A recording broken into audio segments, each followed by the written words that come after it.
Sport often appears to be life amplified. The joys, the heartbreak, the struggle, the glamour, they all appear larger than life, fascinating and incomprehensible, and even often unbearable from the outside. But the daily humdrum nitty gritty of a sportsperson's life, while it has plenty of drama, has more unending slow burn than explosive highs and lows. And the best chroniclers of sport are those who can tell these human stories, stories of those who win and lose their way, those who lose and fall away, those who win and lose and wonder what it all means. We see the destination on TV, but it is a journey that speaks much more to me. And the writers I like reading are those who write about that journey, because it's our journey as well. Welcome to The Seen and the Unseen, our weekly podcast on economics, politics, and behavioral science. Please welcome your host, Amit Verma.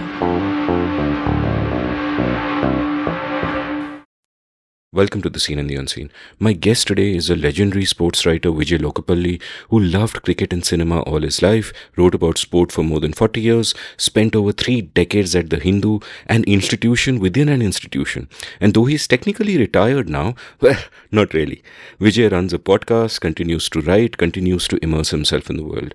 Now, many people think of sports journalism as constantly covering glamorous events, World Cups and so on, looking for big drama. But Vijay told me that he felt most at home covering domestic cricket, traveling on trains and buses to remote parts of India, being outside the bubble and inside the struggle. What Vijay loves about sport is what I love about sport, the people who play it. This immersion in the world of cricket and its people is one of the 2 things that struck me about Vijay when I met him. The other is how much he throws himself into life. He's interested in people, curious about the world, and has a reputation for always helping young people, being generous with contacts and wisdom. I'm thinking aloud here that if there is one quality that is common to being a great reporter and a good human being, it is empathy.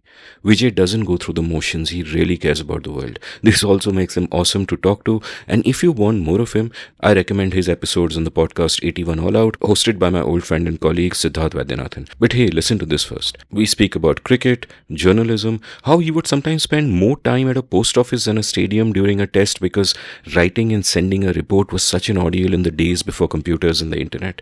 And also the day when Vijay got so heartbroken and so disenchanted with cricket that he took his entire collection of cricket bats autographed through the decades by cricketers and chucked them in the dustbin outside his house. He's lived a rich life. I love this conversation, but before we get to it, let's take a quick commercial break. Do you want to read more? I've put in a lot of work in recent years in building a reading habit. This means that I read more books, but I also read more long-form articles and essays. There's a world of knowledge available through the internet, but the problem we all face is, how do we navigate this knowledge? How do we know what to read? How do we put the right incentives in place? Well, I discovered one way. A couple of friends of mine run this awesome company called CTQ Compounds at ctqcompounds.com, which aims to help people up-level themselves by reading more. A few months ago, I signed up for one of their programs called The Daily Reader. Every day for 6 months, they sent me a long-form article to read. The subjects covered went from machine learning to mythology to mental models and marmalade. This helped me build a habit of reading. At the end of every day, I understood the world a little better than I did before. So if you want to build your reading habit, head on over to CTQ Compounds and check out their Daily Reader. New batches start every month. They also have a great program called Future Stack, which helps you stay up to date with ideas, skills, and mental models that will help you stay relevant in the future. Future Stack batches start every Saturday. What's more, you get a discount of a whopping 2,500 rupees. 2,500 if you use the discount code UNSEEN. So head on over to CTQ Compounds at ctqcompounds.com and use the code UNSEEN. Up-level yourself. Vijay, welcome to The Seen and the Unseen. Thank you. Thank you for having me here. So I, remember you from my days as a cricket lover and then as a cricket journalist in the aughties, as one of the absolute legends of the time. Your reports always went to places other people's report didn't go. So really glad to have you here today. I want to take you back to your childhood. And, tell me about your early days, how you fell in love with cricket. I know there's a legendary story of your mother buying a 16 rupee season ticket to a 1969 match, which we won. So, just tell me about your mom, tell me about your dad, tell me कि जब, when you were born, माहौल कैसा था घर पे, what was family like? Give me a sense of. First, you tell me, where did you read this? बहुत जगह. So your mom Sarla buying you that ticket. Yes. एक जगह में आपने कहा 20 रुपए की टिकट थी, और एक पॉडकास्ट में आपने कहा कि 16 रुपए की सीजन टिकट थी. Then I looked up the scorecard and Bedi took 4 for 71 in the first innings, 5 for 37 in the second innings, and then that beautiful synchronicity that about 12 years later when he retires you write a piece about him, and I thought, oh my god, this is so fitting. So all the pieces. So tell me, kaisa? Well, I come from a middle class family where you had to survive on my father's salary. So towards the end of about the last week, my mother would say, be careful. For 4 days you'll have to walk to the school, and you won't get bus ka paisa.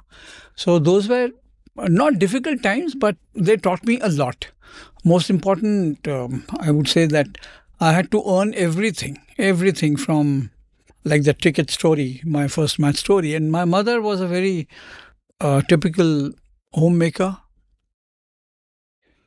in the sense that because of her cooking, we never had to eat outside. I don't remember my parents or I going out to any restaurant.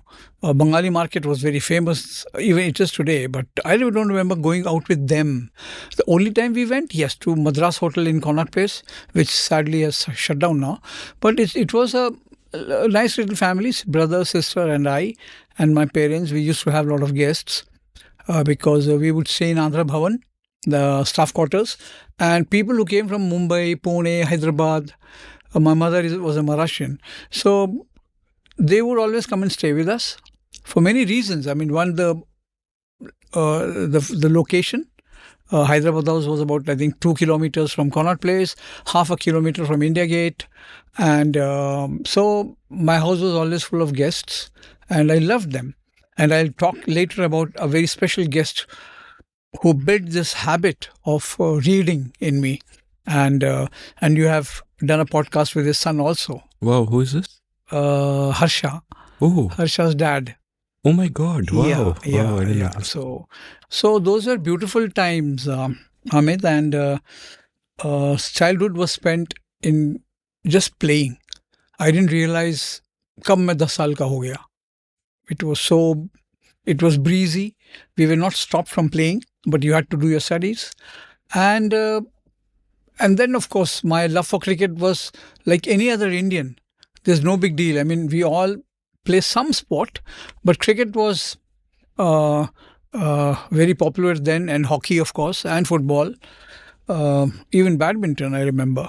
So we knew about Milkha Singh also. So there was a lot of focus on sports, and cricket came, I think, naturally to me because I used to play well. I played some club cricket in Delhi. That's how I came to know many of these cricketers personally from my playing days. And like Kirti Azad would come to my place and take me in the morning for a cricket game. But you wanted to know more about my family, so that's what it was, a very middle class family.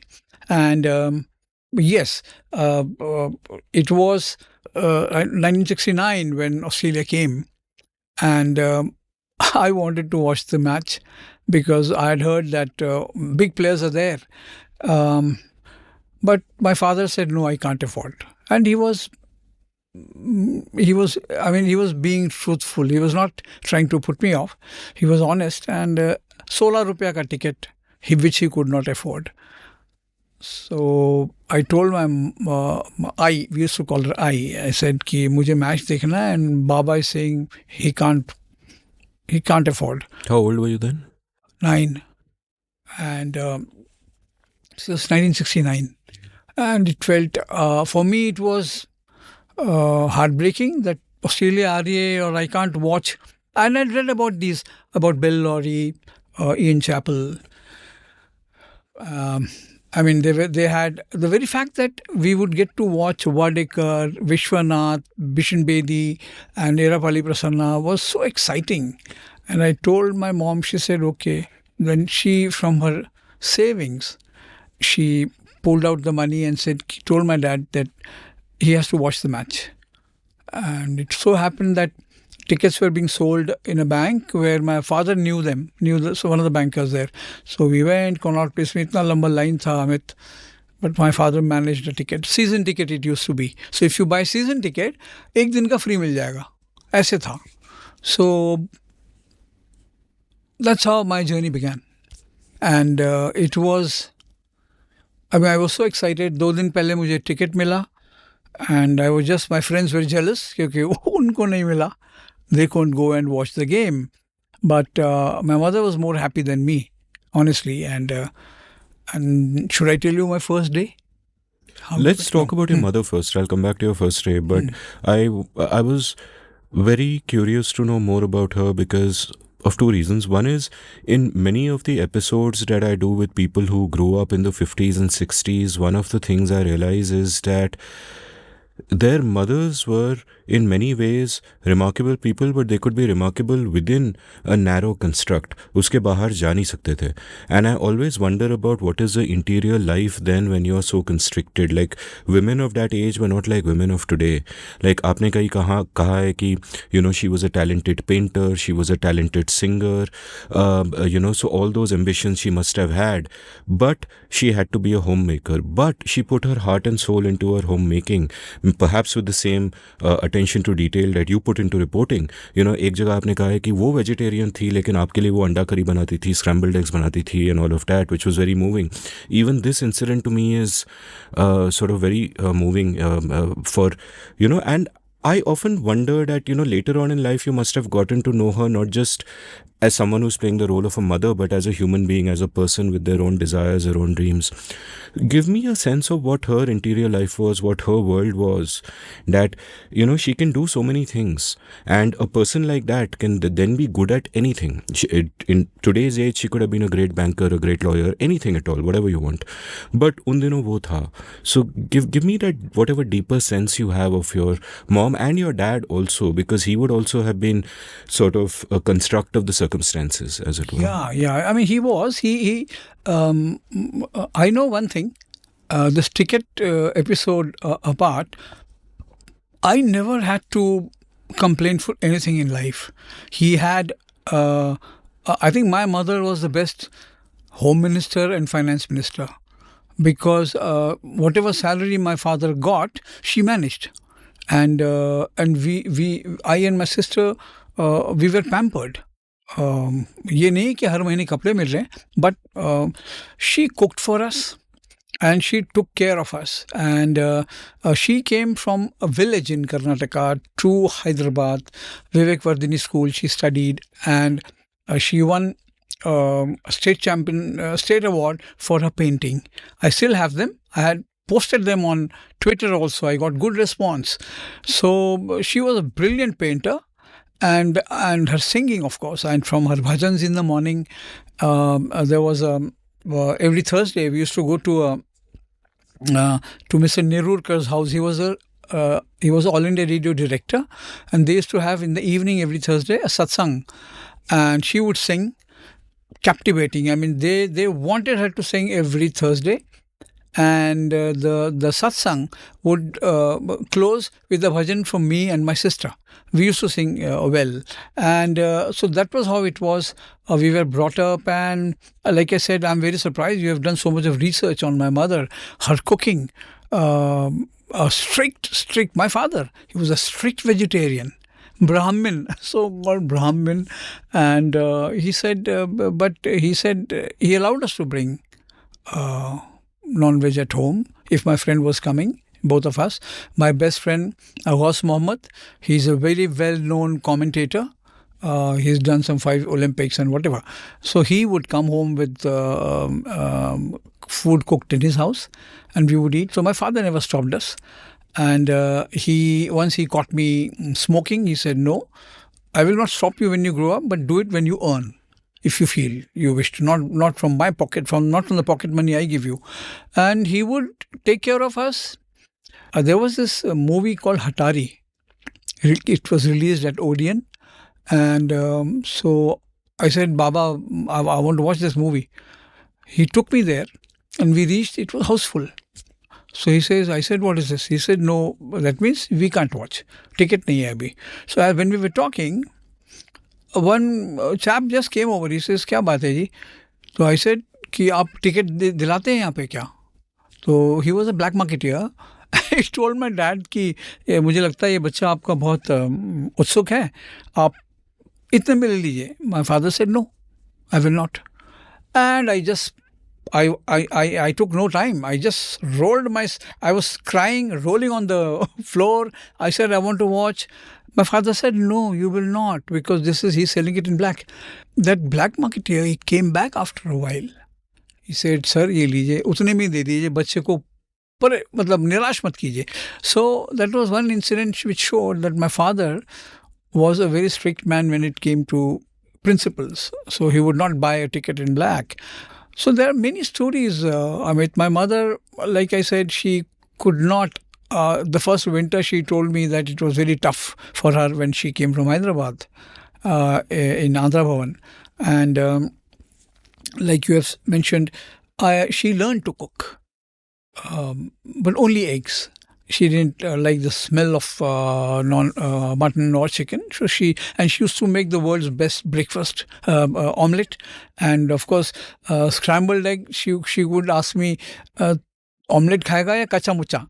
So she would call it kacha mucha, and she was very good. Not because she was a mother. Among our relatives, she was very, very well known for her cooking, for her warmth, for her compassion towards youngsters, and she would go out of the way to help people in the fraternity in our neighborhood. If they wanted money, short of money, she would loan them from her collection. So she was a very pious lady, and for me, the biggest influence on me is my mother, because I learned two things from her. One was hard work. I've seen her work very hard, so I would help her by doing the dishes. She would expect me to do that, and then पैर दबाता था, उनके पैर बहुत दर्द होते, तो she would then say, okay, tomorrow I'll make kheer for you now. So she was a very doting mother and a great housewife who never complained that so many घर में इतने मेहमान आ रहे हैं, and it went off well.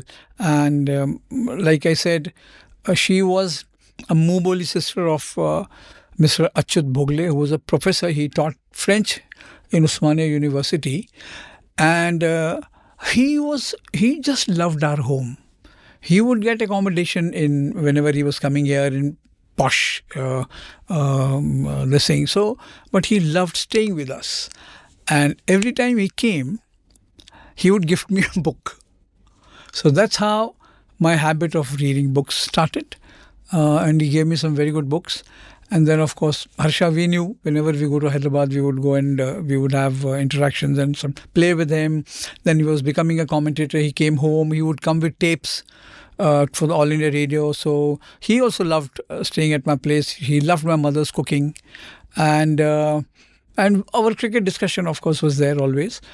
So that's how it was. And I can never forget those beautiful days. And, Amit, if you see Hyderabad House, today, you can't enter the place. Those days, I and Gauss, we would gather some 10 kids and go and play inside. On the lawns of Hyderabad House. There was no security issue, nothing. And the guards were known to us. So they would allow us to play. And like I said, 83 team was hosted there. So we managed to sneak in.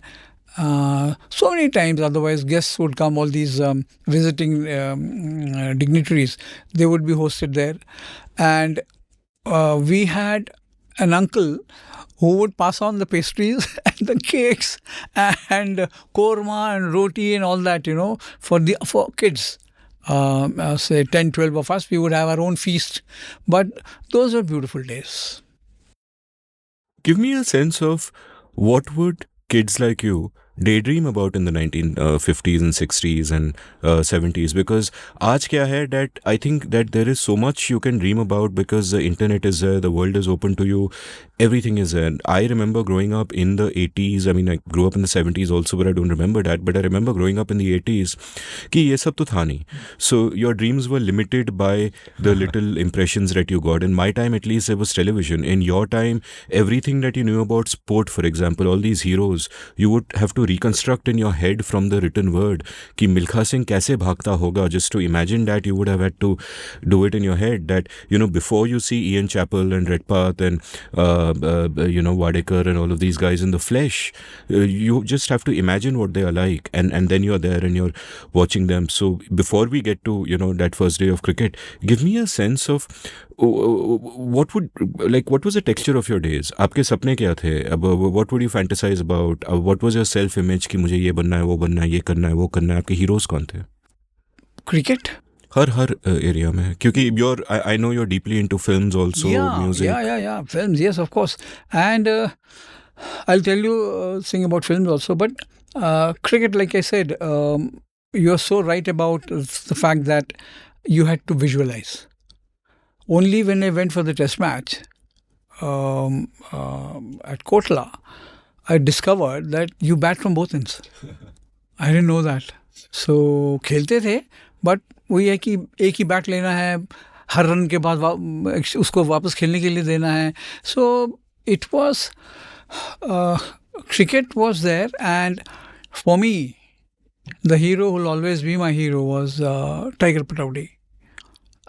He was very, if you can remember, 60s में तो उन्हीं का नाम था, and वो हमारे घर के पास भी रहते थे, पटौड़ी हाउस. सो अगर वो आ गए, so we would get to know कि पटौड़ी साहब आए हैं, चलो will go and just get a glimpse of him. And it was not easy in the sense, आप स्कूल गए, घर आए, खाना खाया, पढ़ाई किया, और थोड़ा बहुत may be an hour or two of cricket, football, kabaddi, we would have kho and a game called pittu. So these were our time pass in the evening, and then of course do your homework, plus and then settle down. Reading was the main source of information, and of course once I started going to Firozshah Kotla to watch matches, the whole perspective, it was a different perspective of the game that I gathered. I loved the game, no doubt. You won't believe there was a Sri Lanka schoolboys team. India, Sri Lanka, वो match देखने पहुंच गया मैं. And it was very, see, that cricket was exciting. Like you said, yes, there was no television. So I think it was good, because whatever I've learned was from my watching cricket or football or hockey at the ground. So my vision was not limited to the screen. TV में तो वही दिखाएंगे, वही देखेंगे आप जो वो दिखाएंगे. But here, it was lovely. You could go, the whole ground in front of you. You were seeing every movement. And there were times which television doesn't tell you that how a field is being set. It doesn't. They don't. I mean, they just they have their own compulsions. But I was extremely fortunate, Amit, that I grew up in an era where you had to watch from the ground and learn. There was no television. It was good, because it meant that we would walk to Indira Gandhi, Shivaji Stadium, or walk to National Stadium, walk to Ambedkar or Firozshah Kotla to watch a game. And you learnt a lot. You discovered your heroes. And my hero was Tiger Pataudi. I would read a lot about him in magazines. And for my father, a hero was Pankaj Roy. उनके time में Pankaj Roy थे. So we would have our own arguments. And then in later years, we settled down and we thought Gavaskar and Tendulkar were probably the best. So he would also agree reluctantly just to keep me happy. But I learned also a lot with my discussions with my dad about the game. He was, I remember the Hyderabad police team coming to my house They were staying in Andhra Bhavan. Some, not the whole team, some 5-6 key players. Father called them home for chai, and I remember P.V. Narasimha Rao coming home to have chai, and he spoke better Marathi than me with my mother, and he came again. He came twice. So, and also Sulochana, that actor. My father was also very keen on cinema. So those were days when these things could happen. It won't happen today.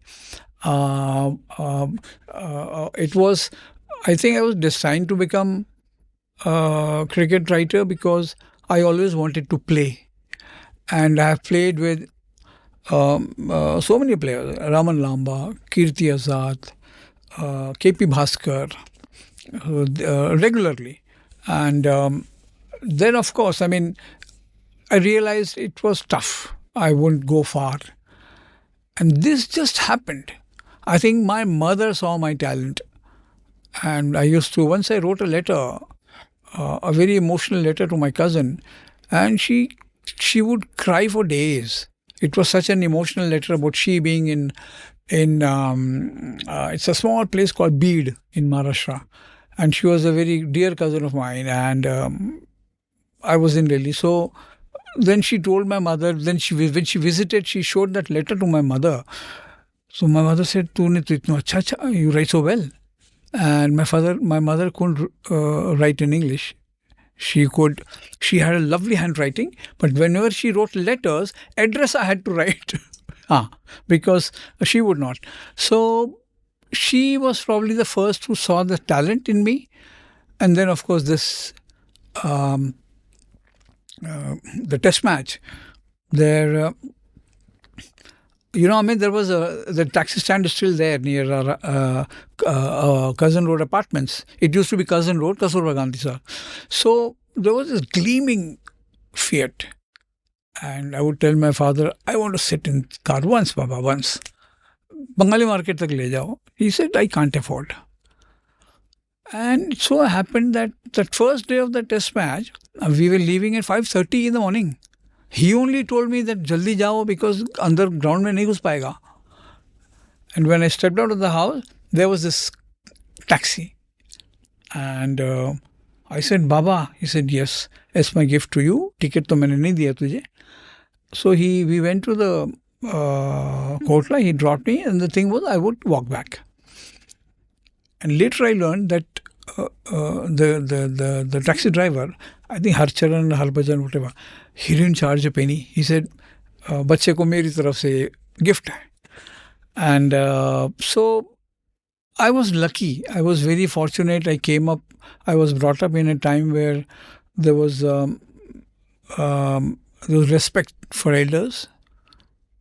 I'm not saying it's not there today, but when I get pushed in the metro and nobody apologizes, they don't apologize, I feel, yes, I was lucky. And those are beautiful days where we would celebrate almost every festival, from Holi, Diwali, Eid to Christmas. And all the 4 or 5 festivals that were associated with the Gurdwaras. So those were great days, and I'm not exaggerating when I'm saying I didn't know what a Muslim is because we were not brought up in that atmosphere. And I would love to share one incident here where I came back from school and I told my father, Baba, ये जितने भी मुसलमान हैं ना, इनको इधर से भगा देना चाहिए. To pack them off to Pakistan. He says, who told you this? He says, no, मेरे school में बात करते हैं. So you know what he did? Very close to our house, that masjid is still there in Andhra Bhavan. He took me to the Maulana and told him कि कल से ये बच्चा आएगा आपके पास मेरी बेटी के साथ. You teach them the essence of Islam and Quran. So it was a 15-day kind of arrangement. I and my sister would go, and Maulana Sahib would tell us. And then 2-3 days he came home. He said, मैं घर में आके पढ़ाऊंगा, because my mother was a great cook. He said, मुझे खाना भी मिलेगा वहाँ पे. So that's how my father was a very secular man. So otherwise, I also would have been a Muslim hater or whatever. But he taught me to be secular. He taught me all these good values of life. Taught me the importance of saving money. And I mean, if he had to teach a lesson, he would do it very nicely. Because once we were going to Pataudi to play a game, and I was told that Pataudi Saab will be the chief guest, and 5 rupees was the contribution. No, मैं कहाँ से लाऊंगा? So I stole from home from father's. I stole 5 rupees and I gave it to the manager. I said, भैया ये मेरे 5 रुपए आ गए. And he said, chalo, chalo. We went, and as luck would have it, I and a guy called Paras, we swung the game. We won. The Andhra Cricket Club won, and I got a Man of the Match award from Mr. Pataudi. Imagine. And the award was एक school का bag, उसमें एक geometry box, notebooks, pen, colorful pens, ये वो. So I came back and told my dad, Baba man of the match बन गया आज. वहाँ पे था, मैं ये किया, and पारस भी था. So he says, बहुत अच्छा. But next time you want money, ask me. उनको पता लग गया कि इसने तो चुरा लिया, because 5 rupees was a big amount. And after that, I never. And he never scolded me. He said, मांग लेना. That's it. And we celebrated my good performance in Pataudi. But like I said, I was lucky that my parents also encouraged, most of all my mother. She would give me fresh.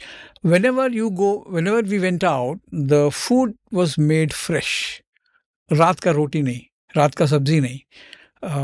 And 365 days I could eat aloo, 3 chapatis, and एक square छोटा box होता था उसमें अचार and पानी का bottle. So I have very fond memories of those times, traveling every summer with them to Hyderabad and then our village in Karnataka. These things, एक घर में एक रेडियो होता था, उसमें गाने सुन लो. That was a source of entertainment. And of course books. And probably I think I got this habit from my mother, who was a voracious reader. And there was this Maharashtra Information Center in Delhi on Khadak Singh Marg. So my job was to go and bring books for her. And she would send me every third day. वो खत्म कर देती थी किताबें, 4 मिलती थी. And then I learnt also good literature कौन सा है. She would tell me. So these were all habits inculcated by my parents. And of course, Harsha's father, who also loved us. Whenever he would come, he would take us out for one dinner of me and my sister. And it was, like I said, I would wait for him and the book. So book he would bring from Hyderabad and give it to me when he was leaving. So, like I said, great days. Do you remember any of the books you loved? No, those days they were not cricket books. But not just cricket, but what books made an impression on you, which you loved? Generally history. Generally history. I remember he gave me a series of great, where I was fascinated by Shivaji, of course, Mahatma Gandhi, Nehruji. And these were, I remember the great characters from those days. Ambedkar. I read a book on he had presented me a book on Ambedkar. He said, you must read this. So those were, I always thank God that we had, I used to call him Achyut Mama. And people like him in my life early who had an influence. And of course my parents. And my love for sport, which took me around the world. You know, CLR James famously said, what do they of cricket know who only cricket know? And I want sort of your views on how much this broader kind of education, I'll call it an education that you got, helped you in your cricket writing later, because you were not just obsessed on one thing, which is cricket and otherwise nothing, but you were watching movies, you were reading all these books, you were getting to understand the country and society and all of that. How much of a role did this play in your cricket writing later on? And do you feel that this someone who doesn't have this broad range of interest, that it is a deep shortcoming? It is. See, whenever One, I would love to travel by, even in India, my office would give me airfare, but I preferred going by train. Even long distance, say from here to um, long distance, how do I describe you? Once I went from Indore to Trivandrum for a match. And so that would give me a feel of the place, feel of the people. And you always had train friends who would cease to become friends once you reach the destination. But during the journey, you would think, oh, he's probably the best friend I never had. Uh, and I like like I had this habit of getting down at every platform and listening to the local language, how they spoke. It's very interesting. I mean, you should try it. Go on and of course, picking up stuff to eat, and you could feel the weather. Suddenly, it would become cold. And we always traveled second class. I mean, it was no question of AC travel. But I learned a lot from my traveling. It was, I can tell you, overseas, you're able to strike good conversations with people. They realize you're a foreigner, and they will welcome you, share information. And it was my habit. I would not sit in the hotel. I would file my copy and go out, just walk around the place, buy local stuff, literature, and read newspapers. I never missed. Sometimes they were expensive, like in England, they would cost, but I would buy some 4 or 5 papers and read, because that's how you learnt about the place. Um, so it was a very it is not, I don't find this in today's generation where they want to know things outside the cricket field. But most of my cricket, which I learned, was sitting in the stands. Even till I was active, I was reporting actively. One session, I would step out of the press box and go and sit with the spectators. It gives you a very, very deep insight. You think you know everything sitting in the press box. No, they are better informed people in the stands who have come prepared, who know their cricket, and they're knowledgeable. And also, they can. I have come across spectators who would tell you what's going to happen in the next 15 minutes. They would sit. I know this guy, Nitin, he's Delhi based. He will tell you what field change is going to take place now, or which bowler is going to be brought from the other end or this end or whatever, what bowling change is coming up. So these are all people who keep you grounded. You have to understand and accept that there are much well informed, intelligent people than you as far as reading of the game is concerned. And one thing before I forget, Amit, I must tell you that I was extremely fortunate, because there were my contemporaries, my friends who were better than me. But they didn't get an opportunity, or some got, they couldn't grab it. I was lucky. Otherwise, when I joined the Hindu, I was told you won't get any cricket there, because R. Mohan was the main cricket writer. I said, it's fine. I mean, at least it's a great platform to write. And then later, it so happened, unfortunate, that I had to replace Mohan for whatever happened. But I learned so much from him. Amazing. So you're talking about how it was, and in the sense, how we learned. We learned mainly from watching, and that's what I tell today. If you watch, you will learn. And not on television. You have to go to the ground, even if it's a local match. Get the feel of it. You have to get the feel of going to the ground early, watching the umpires. Teams will come out and practice. Ground staff will come and do the pitch marking. Then the umpires will come out. Toss will happen. Then umpires, they all go back. Ground is empty. Then you see umpires coming and taking their positions. The fielding side coming out, and then the two openers walking in, and there are some who will walk on the right, some who will stay on the left among the two batsmen. So all these things you observe, and it will help me grow as a journalist. And I must tell you that this habit of writing on cinema, music, book reviews came from a gentleman called Raju Bharatan. He was amazing. And so when I got in touch with him, he used to like my reports. He would point out faults also. But he, I mean, how he managed to write on all these subjects fascinated me. And he said, Vijay, you can do it. And that's how I learned I could write on cinema also because of Ziaul Salam. My colleague, he was in charge of the sports page, features page. So he would make me write, send me to cover concerts. I mean, getting to meet Jagjit Singh and writing about him 4 or 5 times was something I can never forget. And I'm very thankful to Zia for that. And doing book reviews helped me. And most important, which I've learned in my life is if you stay humble, you're happy. You'll be very happy. You don't have to prove to people. And it has helped me make friends.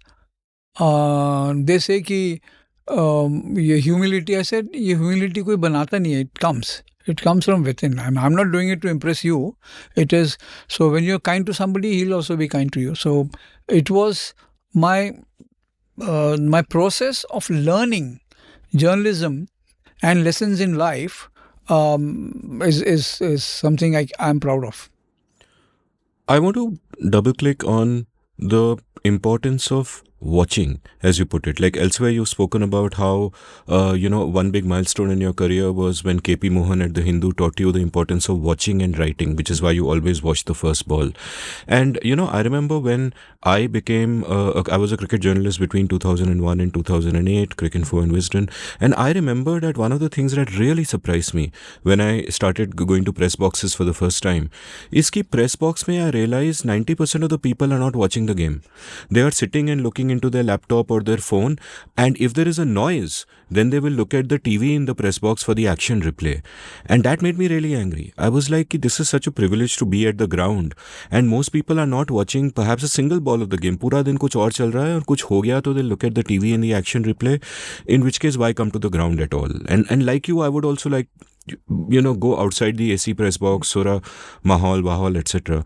And what you are saying is really so true. Like in any sport, even football, for example, people will watch football, they will see where the ball is. Whereas for me, what is fascinating is what's happening all around, how the spaces are being created by the movements and so on and so forth. And cricket may be exactly wo hai, that all the action is actually not happening in the 22 yards, but all around. And you've spoken about how you developed this quality of watching much before KP Mohan must have told you about watching and writing. And today I feel that quality isn't there. That a lot of people are impatient, that whole thing that I saw in the press box that's exactly what is happening, that you're looking for the big moments, you're watching the action replays. आपने पहले बताया कि आप जब live अगर आप crowd में बैठ के गेम देख रहे हो तो एक्शन रिप्ले का सवाल नहीं है. That these spectators will know the game better than the people in the press box because they are there to watch. There's nothing else to do. That's why they have come. So tell me about this, and is this something that can be cultivated then? Because as a journalist, your incentive ideally should be that you will watch even more closely. Though I have most of the time the opposite actually happens. So give me a sense of, how do you think about this? One, it shows your honesty to the work. One, I mean, if your office has sent you on an assignment, how can you not be there before the first ball? I've seen people, just ambling in before lunch. कोई तो lunch के बाद भी आए हैं, test match में. So, I mean, it's good luck to them. But I never ever missed the first ball in my career, even if it was a domestic match or local match, always. It once so happened that my son was ill and I told my wife कि मैं पहला ball देख के आ जाऊँगा, वो मुझे देखना पड़ेगा. She said पर ये स्कूल नहीं जा रहा है, उसको बुखार है. I said नहीं, वो तो मैं जाऊँगा. And she got very angry and she took him to the doctor. When I came back, I watched the first ball, came back. Kotla से मेरा घर दूर नहीं है. She was not there. She had gone to the doctor. I realized शाम को मुश्किल होगा. I went back to the ground.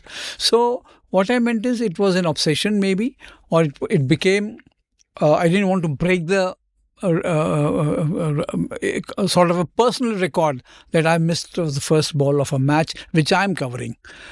Maybe third day I would have gone in the first over, but first ball मैंने कभी miss नहीं किया. So I remember Peter Roebuck. I was sitting with him and I was talking about a journalist. I said, he's a good upcoming journalist. मेरे को बोलता है, does he watch the first ball?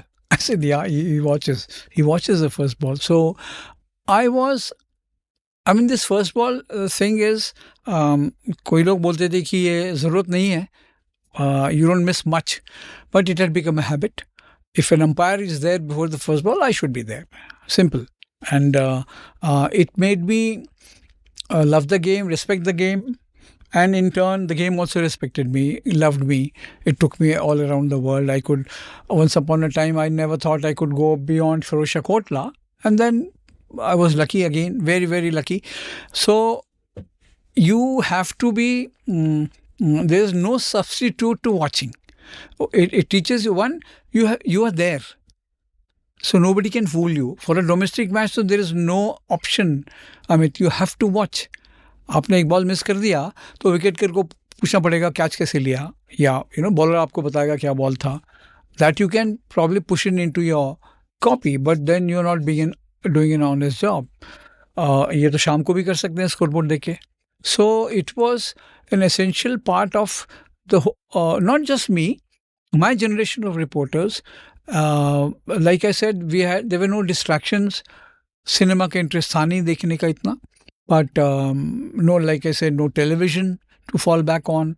But I have known people who have improved from watching television and listening to the comments of the players. Nothing wrong, you learn.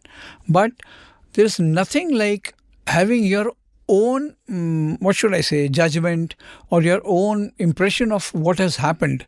And for me, it would be, I can tell you one incident of this. Even the players were aware of my first ball business. So this match was at Karnail Singh Stadium, Railways ka match tha. So I had a friend who had to catch a train. So I couldn't take him to the press box. So हम आके 9 बजे जैसे ये pavilion है उसके diagonally across, we were sitting on the stairs and we watched the game for an hour and then he had to go catch the train. So वो चला गया, फिर मैं I walked towards my press box.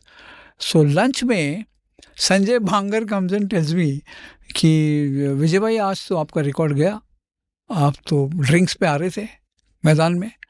ऐसे संजय, मैं ना उधर बैठा था, you didn't watch me. I was there right from 9:15, I think it was. So he said, sorry. So what I'm saying is, you think that you know so much. Players also know a lot about you. They read you. When they speak with you, they understand. They will realize that आपको game कितना आता है, नहीं आता है, and how sincere you are. So for me, going to the ground has been a big, I should say, a boost. Or maybe my whole process of growing up as a journalist came from the fact that I could travel a lot and I never missed assignments outside Delhi.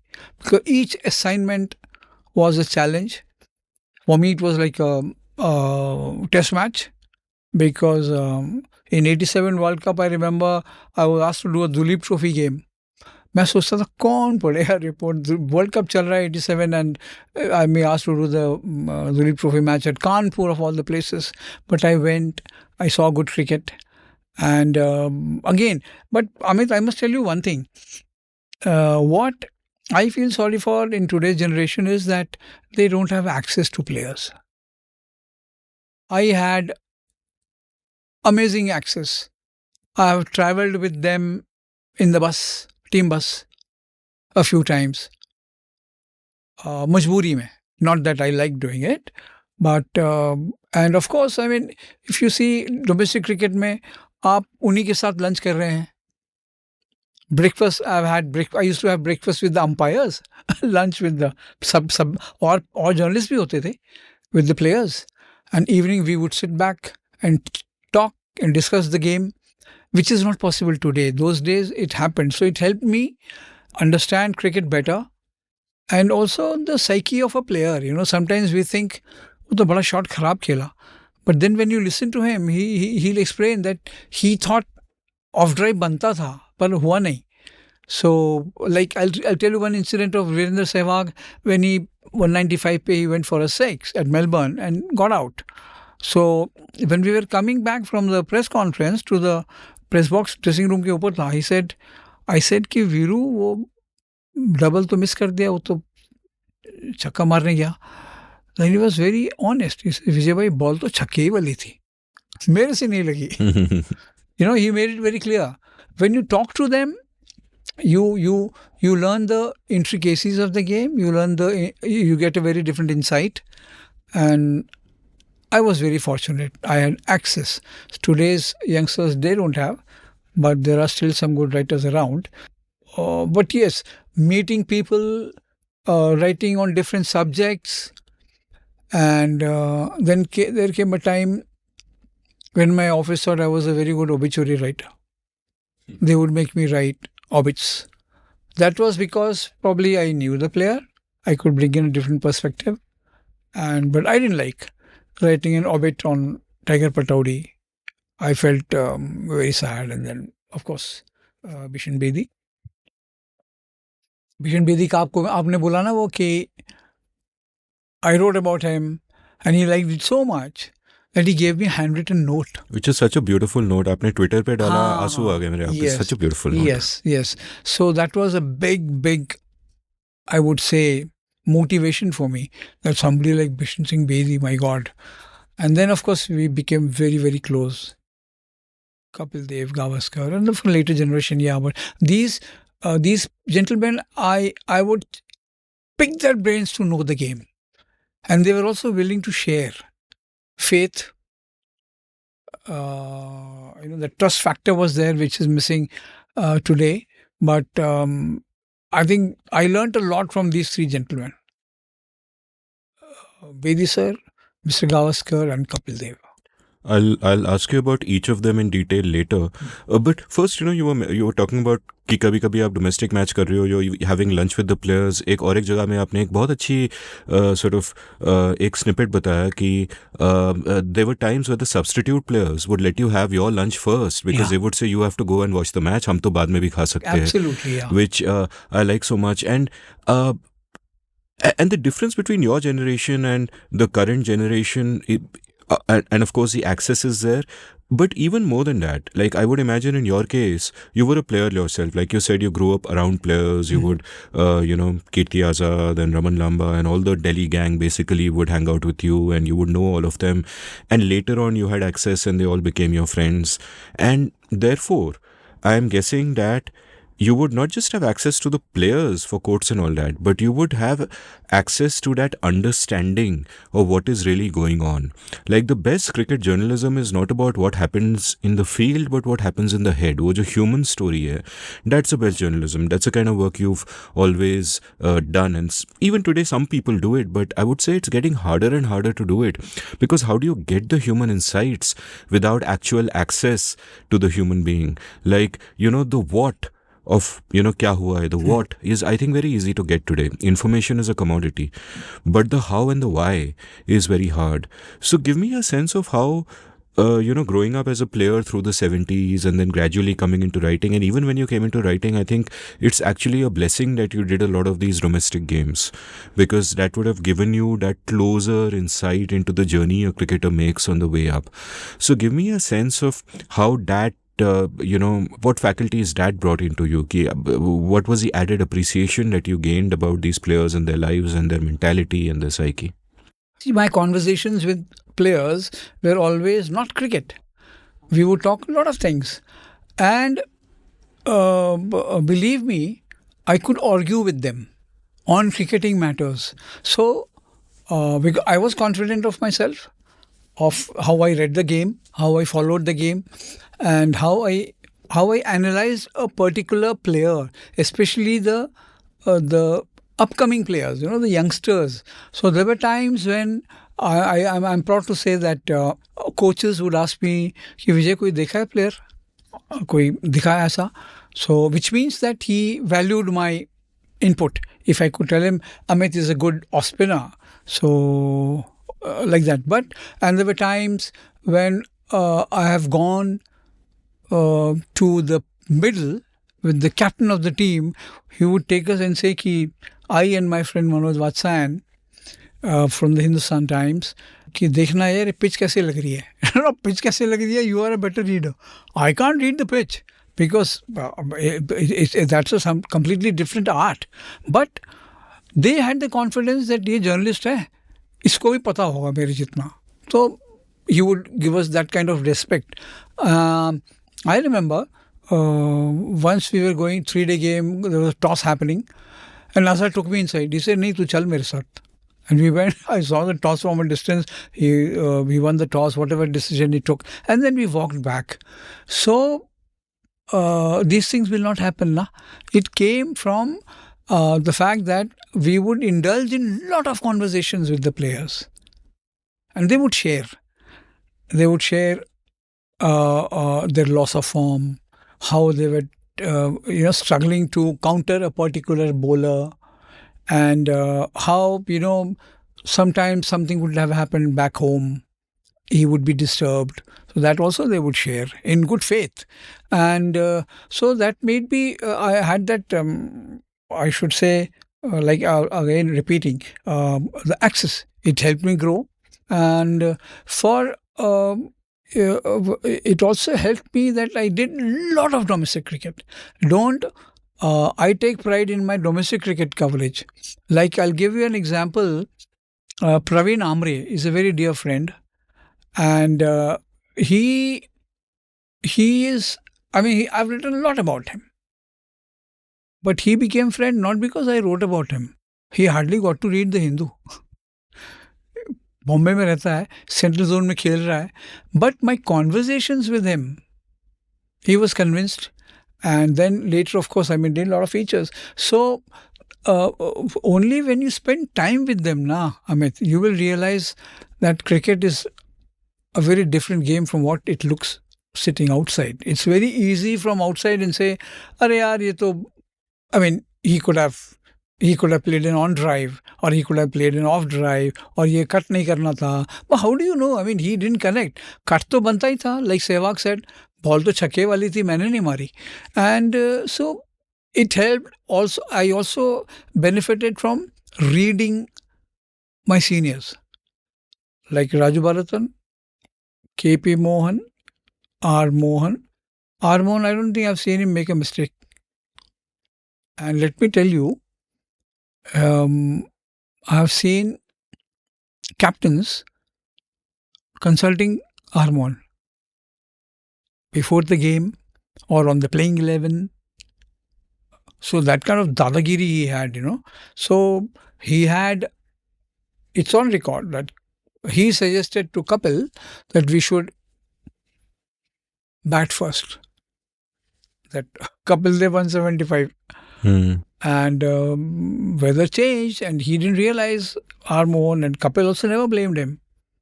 Kapil thought I also would have batted first. So you have to be not an expert, but a good student to be a good journalist in any field, whether political or sports or cinema. And in my case, cinema became dear later, cinema writing, and like I said, writing on music. It all came from the fact that I wanted to do what Mr. Bharatan would do. He was a champion in all these subjects. And when he started reading and he would give me 6 out of 10 or 7 out of 10, for me that was enough on a cinema write-up or on a music write-up or a book review. And you will realize, Amit, I mean, you've been a journalist yourself. It's great fun conversing with these players. उनको दुनिया का नहीं मालूम होगा, but cricket, yes. They wouldn't, very few of them would talk about current affairs. But in my time, they were aware. They could talk. School जाते थे, college जाते थे. आज का मुझे पता नहीं. But, I mean, just imagine, I can give you, I still have that picture with me. This is a county game. India was playing 96 tour.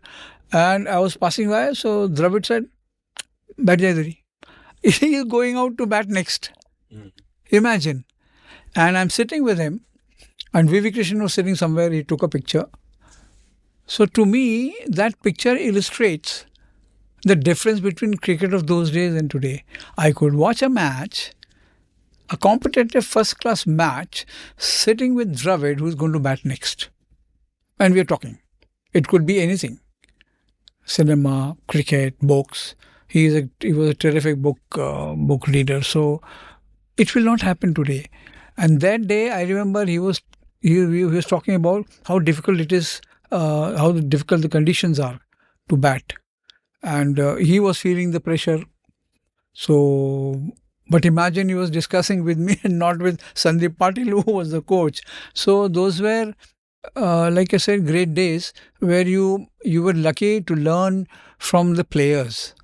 Most important, they are the actors who will teach you about the whole drama that happens on the field. And I was lucky. Tell me about your journey into journalism and then from journalism to cricket writing itself. Like you were working for the Patriot. What was your self-image कि मुझे क्या बनना है आगे जाके? Did you think of yourself from the start that one day I will write about cricket, or is that something, the happenstance of that Bedi piece that you wrote in 81? So give me a sense of how that journey happened for you. Cricket I loved because I would do a lot of features, interviews for Patriot newspaper and then the Children's World. It was great fun. In 1981, I got a press pass to cover a test match for Children's World. So that was, probably a good start for me, sitting among a galaxy of cricket writers, and then to be told that kal press box mein aa jana. I didn't know what a press box is. Dabba hota hai koi. So it was a good start. And then, of course, the Bishan Singh Bedi story happened. And then I was very lucky. Mr. P.V.R. Menon was the sports editor in 1984 when England came. So he gave me the series to cover. Just to briefly tell the listeners the Bedi incident, which we've referred to, Bishan Singh Bedi had just retired, and Vijay wasn't happy with the reports on that. He felt more emotion, and he felt that there was more insight to be had. So he sent off something like a letter to the editor to a bunch of newspapers. Two of them carried it as a piece. Mr. Bedi read it. Mr. Bedi reached out to him and gave him this beautiful note, which I will link to from the show notes on Twitter, thanking him. And later, of course, you became extremely close friends with him, and I'll ask about that also later. But yeah, so that's just filling in the context. But please continue. Yeah, 1984. Yeah, so it was that actually galvanized. I mean, it really, I thought I could write. And then, of course, I got opportunities.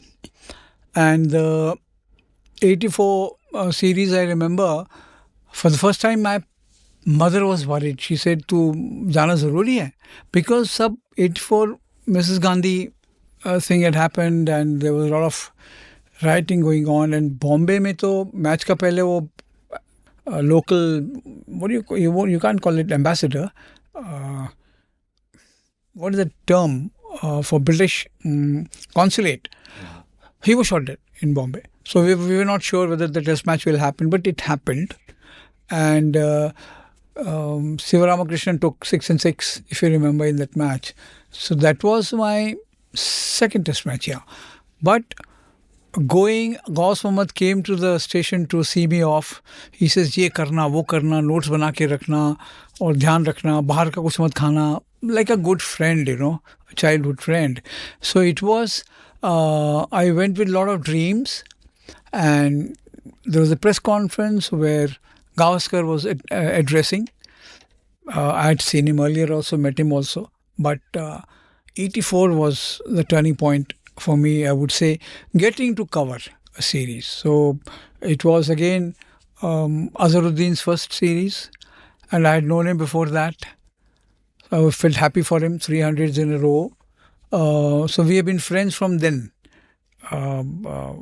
Because once he came with the university team in winter, and they didn't have woolens. blankets and all to sleep in university. So my father had organized blankets for the whole team because we used to have them in Andhra Bhavan. So that's how Azhar became a friend. And it, it, it, it, I actually grew up from covering domestic cricket. 4 test matches in that series, yes. And then next year, I remember 85, Ajay Sharma's 100 in the final in Bombay. That was again, my coverage was appreciated because they thought there was a lot of cricket in it. And Mr. Gangadhar used to have a column in Sports World. So he thought I brought a lot of freshness. Obviously, because there were others had been writing for years, so no great writing.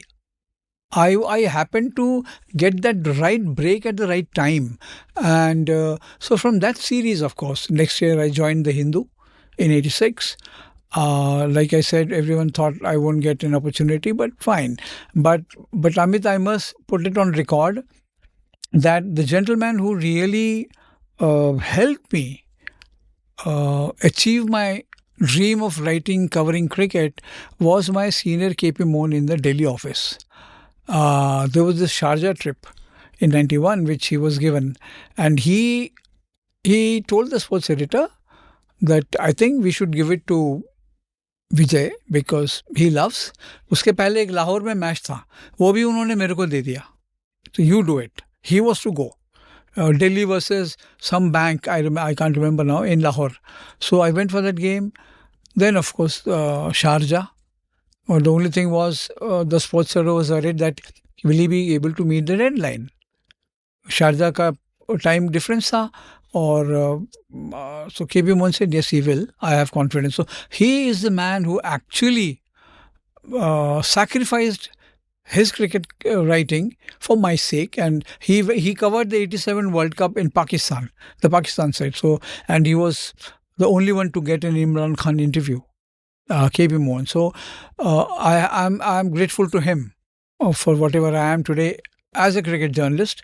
And then, of course, traveling with the players, traveling with journalists, meeting deadlines, trying to write very differently. I would take a challenge that I have to find a different angle from the rest of the writers. So it could be a bowling change, it could be a wicket, and so that was my strong point because having watched, and like that's why I repeatedly say, you watch, you learn. And I learned from local cricket to domestic to international. And of course, Bedi sir was there. He would always, if there was an early morning call, it was from him. Either gali padegi or thoda good words, and which is what I liked. He guided me all my life. And of course, Kapil has always been very, very kind to me.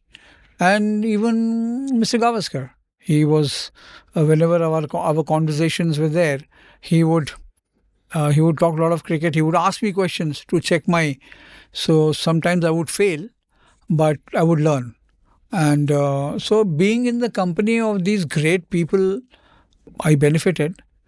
And also the fact that cricket was different. It was not what it is today. In the sense, yes, तीन stumps तो हैं दोनों तरफ, but it was played very differently. Like today, if Amit from Pakistan hits 100, I will applaud. I will say well played. But all these things have vanished from the field today. The other day, Root got a beautiful 100, and no Indian clapped. I mean, which was sad. You could see it on TV. So it's become too commercial and all. That's a different aspect. But cricket was it's still a beautiful game, but it was made more beautiful by the players, the set of players who were there those days. Imagine somebody like Gundappa Vishwanath, who would not talk about his cricket at all. Or someone like Bishan Bedi, who would not talk about his cricket. It's very difficult to get Kapil Dev to talk about his bowling, or Mr. Gavaskar to talk about his batting. So those were times when there was a lot of respect was mutual, and players also knew that ये आदमी सुबह से आके बैठा है, match देख रहा है, शाम को लिखेगा, so they would respect us. That respect, I think, has vanished. There are many questions I want to ask about your days as a cricket reporter in the 80s and 90s. But before that, tell me about Ghaus Mohammed, because you mentioned elsewhere that he played a very critical part in your life to encourage you to become a cricket writer and all of that. You just mentioned he came to see you after the station with advice. Tell me about the role he played in your life. He played a huge role. Huge role. I mean, he was probably God's gift to me. We were childhood friends, fine enough, but we played together. We used to organize matches, roll pitches at India Gate, and we have organized a couple of tournaments. We could play cricket at India Gate those days. And he was a footballer. He was a goalkeeper. So he would come and keep wickets. And he was, even when I was reluctant, I remember he and I would take scores of our matches to different offices, newspaper offices. They would publish next day. And he was the one who said to lick. So he told Mr. Menon that, sir, ye likhna chahta hai, and I think he writes well. So Mr. Menon gave me a chance. He said, okay, you do profiles of all sportsmen in Delhi. So I became popular with the sportsmen because उनका छपता तो था नहीं कहीं, and writing profiles about them. And Gauss would connect me with footballers, hockey players, cricketers, of course, we knew. So he would say, आज कुछ लिखा है? I would say, नहीं यार, कल लिखता हूँ. He says, नहीं, आज लिख दे, चलते हैं. So I would write something, and it would get published next day. So he would be happier than me. And then in later years, he graduated to he played for the state. He was in the India camp as a goalkeeper, and he became a commentator.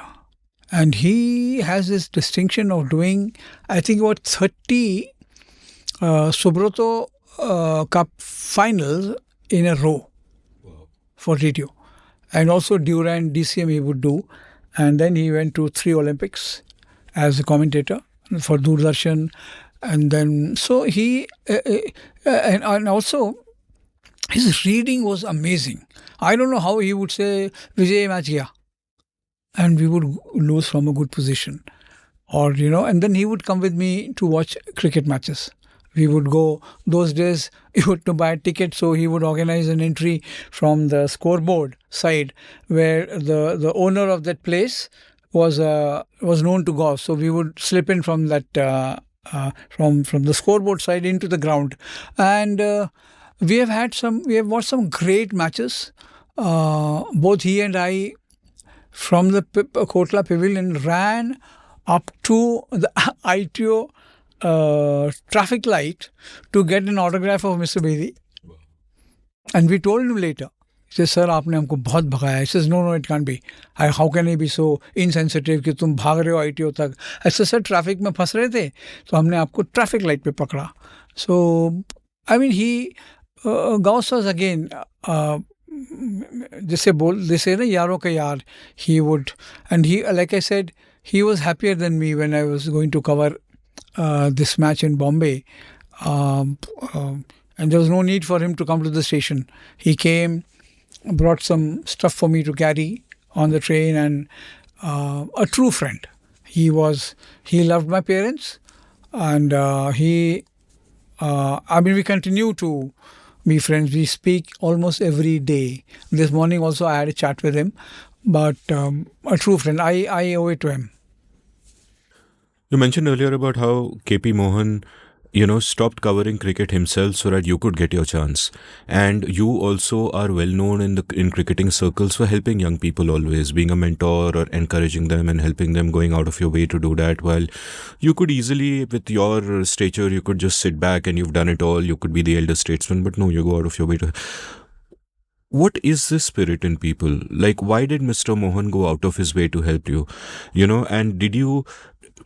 was that a big moment for you in terms of, then imbibing that same value? Ki I have to pass it forward. I have to help people. Is it common? Or was it uncommon? Was he an exception? Are you an exception? ये कैसे होता है? I don't know. I think it was not common. See, in case of KP Mohan, it was his large-heartedness, I would say, and also the fact that he was not insecure. He knew his job, but he wanted me. He gave me that break because he saw that I was very, very passionate about cricket. How I would go and watch and come back and write. Even small matches, even little known matches in local tournaments, he would. So for me, I would see myself in the youngster who had come for help, because I was lucky. If I wanted help, Mr. Sriman would help me, great journalist. Mr. Vadhwani would help me, great journalist. Like I said, Mr. Bharatan, my senior KP Mohan, even on tours, R. Mohan was very generous and very kind to me. So I grew up with people who were, they were, what should I say, they were very spontaneous in praising you, your good work. Kane Molaji was a great writer, great sports editor with The Statesman. So when I came back from my South Africa tour, I was told that Molaji ko milne jana hai sham ko. So I went, and he had a lovely note for me, for my coverage. Kaun karega? Who will do it? So, so that's what. If somebody would come to me, I would see Vijay Lokapally of the 80s, wanting to break in and make a mark, looking for help. So I loved it. And say a youngster would come, sir, office make interview chahiye kisi tarah. So I would get Yuvraj to speak to him, or Harbhajan, or Nehra, or these people, Sehwag.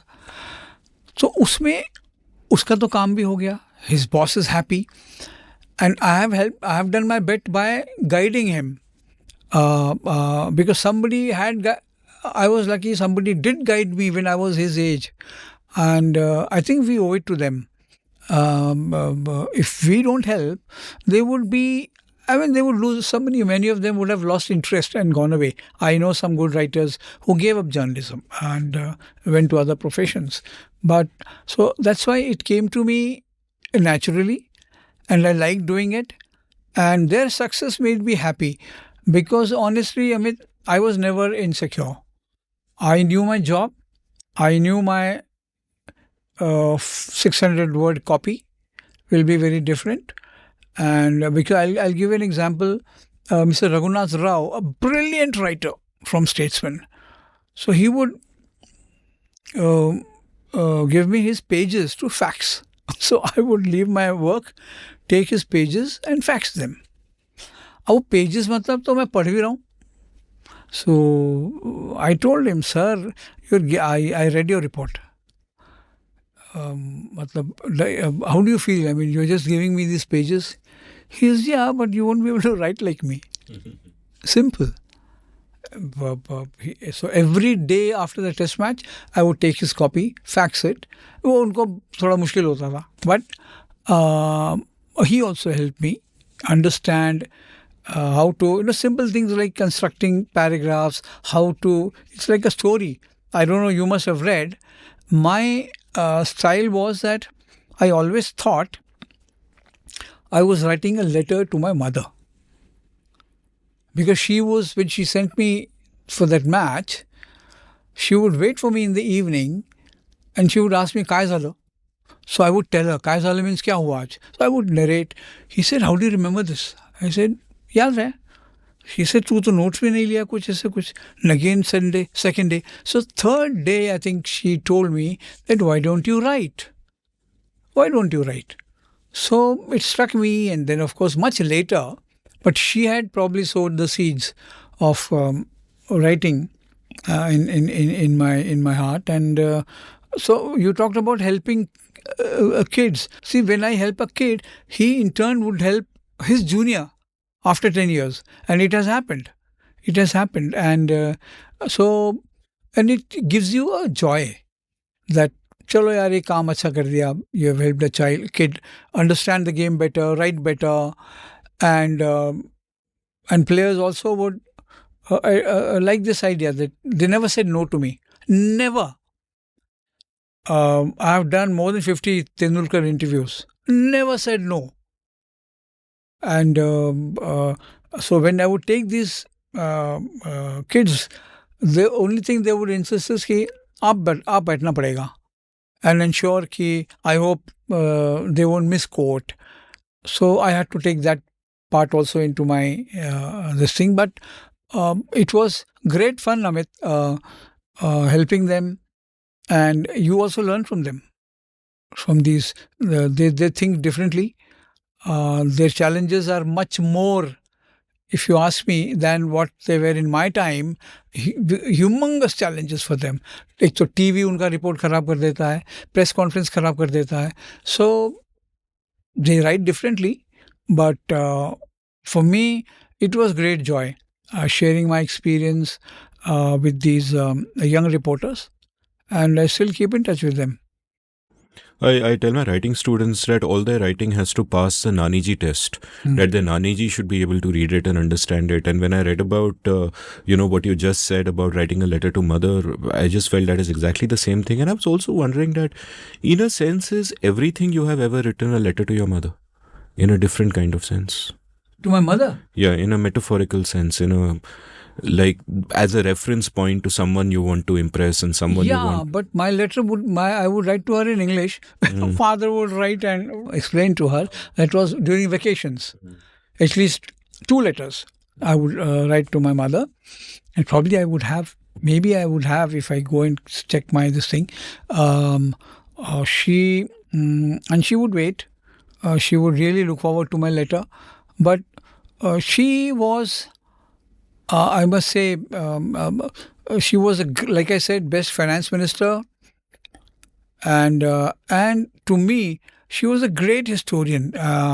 She would have so many tales to share of life lessons. And my father, of course, would tell me stories about some cricket matches he would have watched. But writing a letter to mother ensures that you write simple, and you write in a style which will make her understand. She has not watched the game. She doesn't understand the game. But reading your letter or your report, she might be able to, again, come to understand what has happened on the field. Give me a sense of what it was like to report in those days. Like, I think somewhere you've referred to the shift from TT journalism to LT journalism, telegram and telephone to laptop.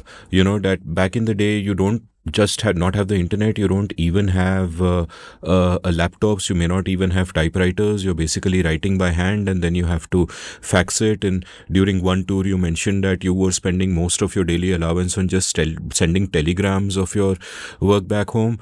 So how does that sort of play out? Like through the day, like give me the picture of a typical day at any match of your choice, maybe a domestic match or maybe an international match, where, how do you're watching every ball, obviously. When do you start figuring out the narrative for the day, what you have to write? How do you then write it? Are you writing it by hand or are you getting it typed somewhere? Do you then fax it? What is the process like? What is the pressure of the time factor? How many words do you typically... So give me a sense of the texture of what that involves, that reporting life. It was very exciting. Amit, today newspaper offices won't give you notebooks and pens. Wow. We used to get them because we had to take notes, and so you go to the ground, take notes, whatever, then you sit back and write on your typewriter. So not always grounds would have facility to send fax or a telex. So when I began, I have sent reports on Telegram. I have sent reports through telex. And then, of course, fax came as a boon. Then came mail, internet and whatever. But it was so frustrating. Finishing your report, you had to write quickly because you were bound to waste at least 3 hours in the post office. Whether it is telex, the guy would crib. मैं तो इतना लंबा type नहीं करूँगा, मेरा उंगली pen हो रहा है, I am not used to do this. So you would request, plead. So telex and fax. Fax also was dodgy in the sense it depended on the phone connection, line connection, how good the line was. And much later when we had STD. So there was this gentleman called Vijay in our office. He was amazing. He would call and take the report on phone. So that was a big boon. Yeah. I mean, it was office guy, and he was a sports lover, so I didn't have to explain the names and all to him. But there were also times I remember, like I and my friend Santanam from Express, we had gone to Rohtak, and there was no way we could send the report. Telephone lines were down, so we took a bus. And believe me, somehow I think I reached office around 10, past 10 o'clock, and they were anxious. Then once I reached office, I could send the report. So the it was the challenge was not to write. Challenge was to send the copy everywhere. And like the what you mentioned from Nairobi, when I and VV Krishnan we reached the airport to come back, I think we had some $35 left. That's all. All our allowances were gone in trying to fax, and lines were very bad. Kenya is a horrible place to work. You should only go to watch lions and safaris and all that. But it was a challenge, of course. And then giving it on phone. I remember my colleague calling me in 1999 World Cup, the time when Sachin came back from his father's funeral, and we watched the game, watched the practice, and had to send the report. So my colleague called me. I remember the line was so bad. He said, "Vijay, I was in a train. I had to get down at a station." Then he called. I gave the report in one go, and then waited 2 hours for the next train. Wow. Now reached hotel past midnight. So it was. I've gone through different challenges as far as communication is concerned.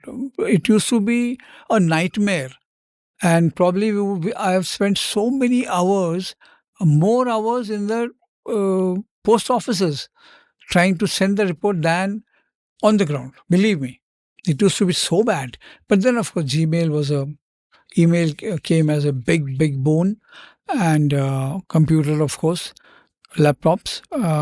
In laptop, the advantage was, I don't know if you have read anywhere, I had mentioned how I could meet the deadline of two games. One was because the match was fluctuating. The 2003 World Cup match, India-Pakistan, I had written about India har gaya, and then I had to write about India jeet gaya. So two windows in the laptop. Same that 99 semi-final tie, South Africa and Australia. Same thing. I had two reports. One, Amit Kumar is winning. One, Vijay Lokapally is winning. So laptop was a big boon. And but there were challenges, very exciting times. And you learned a lot. You learned to write quickly. You learned to understand that, okay, ab to jeetenge nahi. But there were times when you had to panic because other team would come very close. So it worked. It had. I developed blood pressure because of that, because deadline issues from all over the world. But it was great fun. Cricket journalism, I tell you, is a great way to uh, spend your life. Which you have, and it's a great life. Two questions, both dealing with the subject of form, but coming at it from different angles. And one is just exactly this, the technology being used. Like in one place you've spoken that, when Sunil Gavaskar would write his pieces, there would be two foolscap sheets and half an inch at the top, half an inch at the bottom, and everything is perfect. Nothing is crossed out, nothing is No done. scratching. No scratching. It's like complete clarity. Everything is perfect. Everything fits.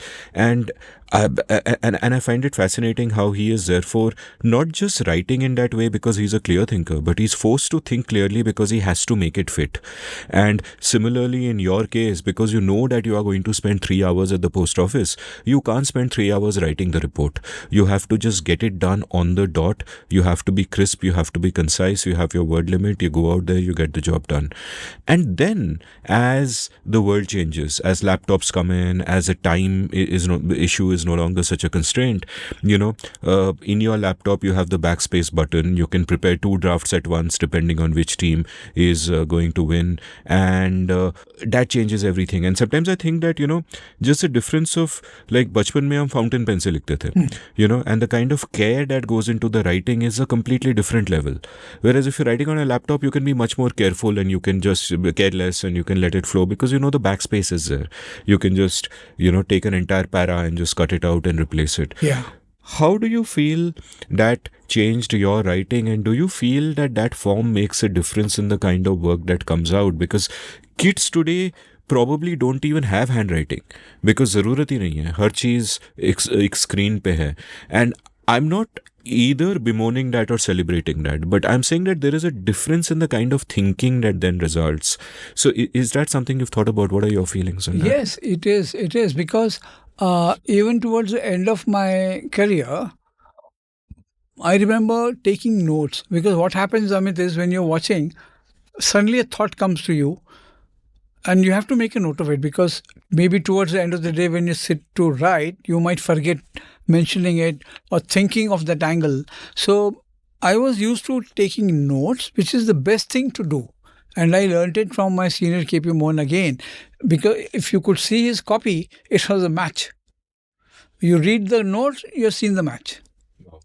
Believe me. So I picked up that habit from him and it helped me. But to tell you the truth, some of my best writings came under pressure. I knew that others are also writing, but I have to definitely write better than them because the situation is demanding. And so what happens is some papers would not allow you to write long reports if the match was finishing late. They had issues with making the pages and, removing the earlier copy. But in my case, I could write, say, 400 words and 200 words of trash. So 600 words.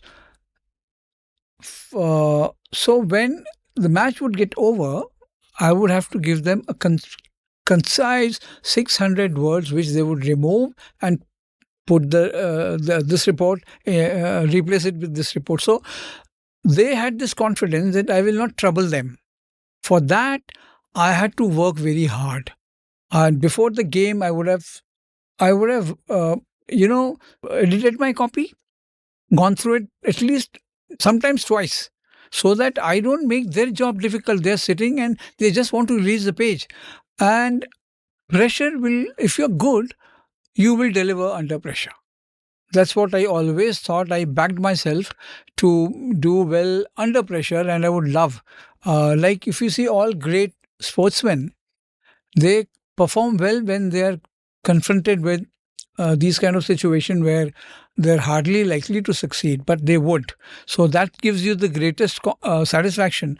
So same in my case as a reporter, as a writer, I would challenge myself, and often I would see to it that I would finish my report at least 10 minutes before the last ball, anticipating. That it came from experience, and also the fact that I know what the reader would want to read next day. He's also watching the game. I should give him something very different. So that was the challenge. But if you're good, you will succeed when under challenge. So it changed. Laptops gave us the freedom to experiment, which we couldn't do with the typewriter, because there you had to be very precise. Like Mr. Gavaskar, 2 full scape pages, बस खत्म, उसके ऊपर वो छपेगा नहीं. And he also, it had to be composed, edited, and they didn't want overwriting, which was confused them. So here, I think laptop made job easier, but they also made you lazy. You would wait till, say, start your report an hour after tea because you knew ho jayega. But when we didn't have laptops, usually you had to first keep the notes ready and then sit down and type, referring to the notes, because it's not possible to. The chronology will be difficult, one, and also the fact that certain minor observations which you can make from the press box will not come from the television, or or when you are writing in a hurry. But if you are good, pressure will bring out the best out of you. The other question about form that I want to ask you is, in fact, what you alluded to, the difference that the age of television made, in the sense that what has happened in the match, that information just becomes a commodity. Like, I imagine that when you're, writing in the 80s, the first task of a match report is tell me what happened. When you're writing in the 2000s, that is already done by television. Yeah. So therefore, you have other imperatives. Now, when I was at Cricinfo, you would have to produce, like, our package would have a number of different pieces. The first is a bulletin that has a commodity stuff ki ye hua hai. Then you have like a verdict, which is an opinion piece with some perspective and all that. Then you have a color piece where maybe you go around the ground and you get some interesting things to write about. Then you might have an interview or take some stuff from the press release. So, and the imperative then becomes that you're adding to the basic commodity, which is the information. How did that change for you over the years? Because you have lived through every era.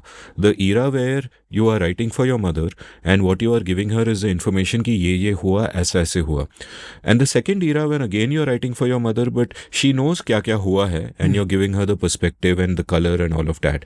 And today's era might be harder because people might also be wanting gossip or sensationalism and all of that. So I guess the imperatives have changed. I haven't really followed reporting over the last 10 years, but you can tell me better. So how has that changed, and how did you deal with all those challenges? I think what you talk about, this changed perspective, has been driven by the bosses.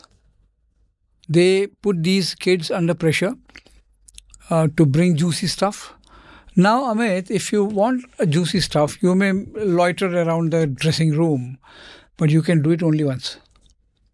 Second time, they'll drive you out. You can misquote somebody only once to gain, to create sensation. After that, you will not get a single decent quote from a player because of what you have, you have betrayed. So here, I think it was when they say ki, sir, koi story hai. So then I think ki poor guy has come to the ground not to write about the game or about the player. He wants a story. And today I was reading this Chahal. I just saw the headline. Yuzvendra Chahal talks of mental issues because of the unfortunate divorce he's gone through. So I think every divorce will have mental issues. So that is, for me, that's no story. Why are you trying to needle him or, make his life more miserable by asking him to talk about his divorce? How does it concern a cricket lover or a sports lover? It's a different subject completely, maybe for a film magazine. But it is easy for me to say today because I'm not a youngster. I'm not reporting.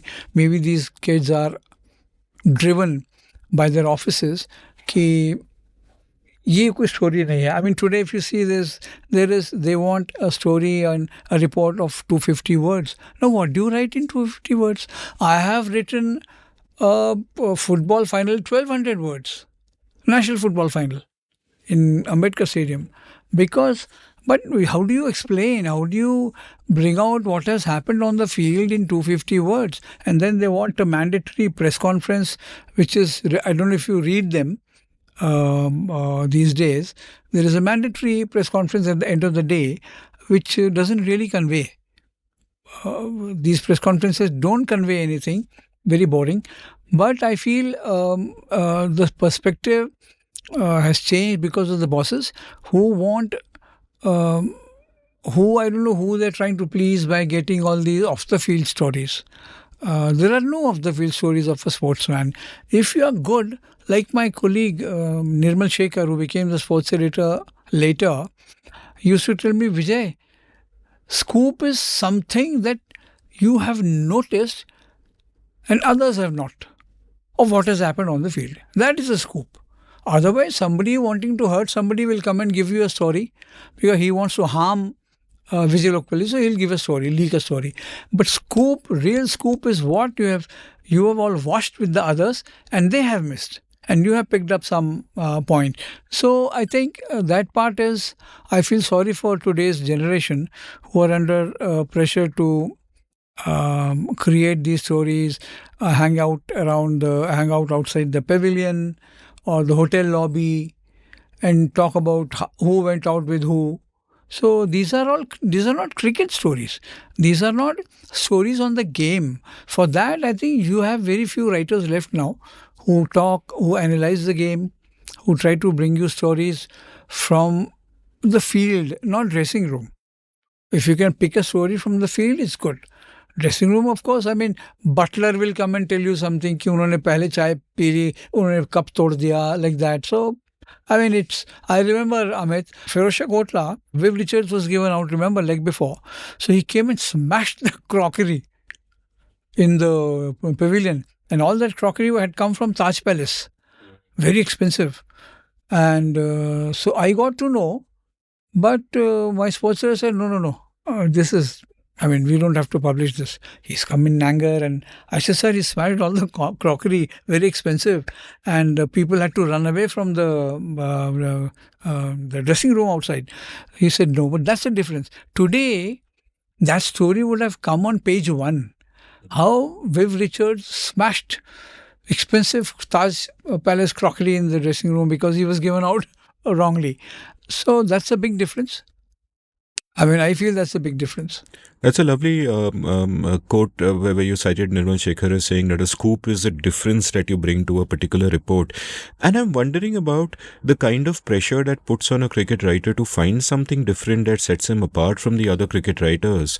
And but the delicate balance one then has to maintain. Like, I thought of this where other players you've spoken about this time where in an early report in the early 80s, you wrote that the umpire gave a dodgy decision and your editor called you and he said, Ki, tell me something. How do you know it was a dodgy decision? Where were you sitting? And you said you were sitting in the press box behind the whatever. So he said, were you in a better place than the umpire? And you speak of this as a big learning moment for you. And this also brings then the interesting question that at one level, we want to go that extra mile for that, what Nirmal Shekhar would call a scoop, some little insight or some bit of judgment that others would not necessarily come to. But at the same time, we have a loyalty and a fidelity to the truth. Now the bare facts of every game are the same for everything. कि भाई साहब ने bowling की, वहाँ LBW decision दिया गया. And then, but you feel the pressure to add extra things कि decision dodgy था या batsman खुश नहीं था. And as you pointed out, कोई भी batsman खुश नहीं होगा. So etc. etc. So how does one maintain that balance? Because I remember when I was a young writer, इतना जोश था कि मैं अपना ये add करूँगा, वो add करूँगा, ये add करूँगा. But then later you look back and you realize कि that's very immature. That's a trap.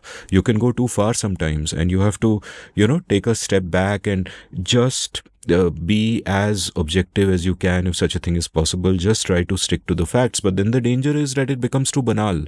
So ye balance, how would it play out for you as you were growing as a writer? How do you think about this? It was, you're so right about this fact that you always wanted to write differently. And I can give you one little example that in Ranji Trophy, there was this system of second innings where if you took a third wicket, you would get a point. But you had to take 3 wickets within 20 overs or whatever it was. So this match was at Delhi, Kotla, and I was in the Hindu. Maninder Singh was brought out of the blue to bowl. And it was the 20th over. I remember the Haryana was 2 down. So third wicket was needed and last over. He came, he bowled an arm ball. He got a wicket and they were celebrating. And I knew why they were celebrating.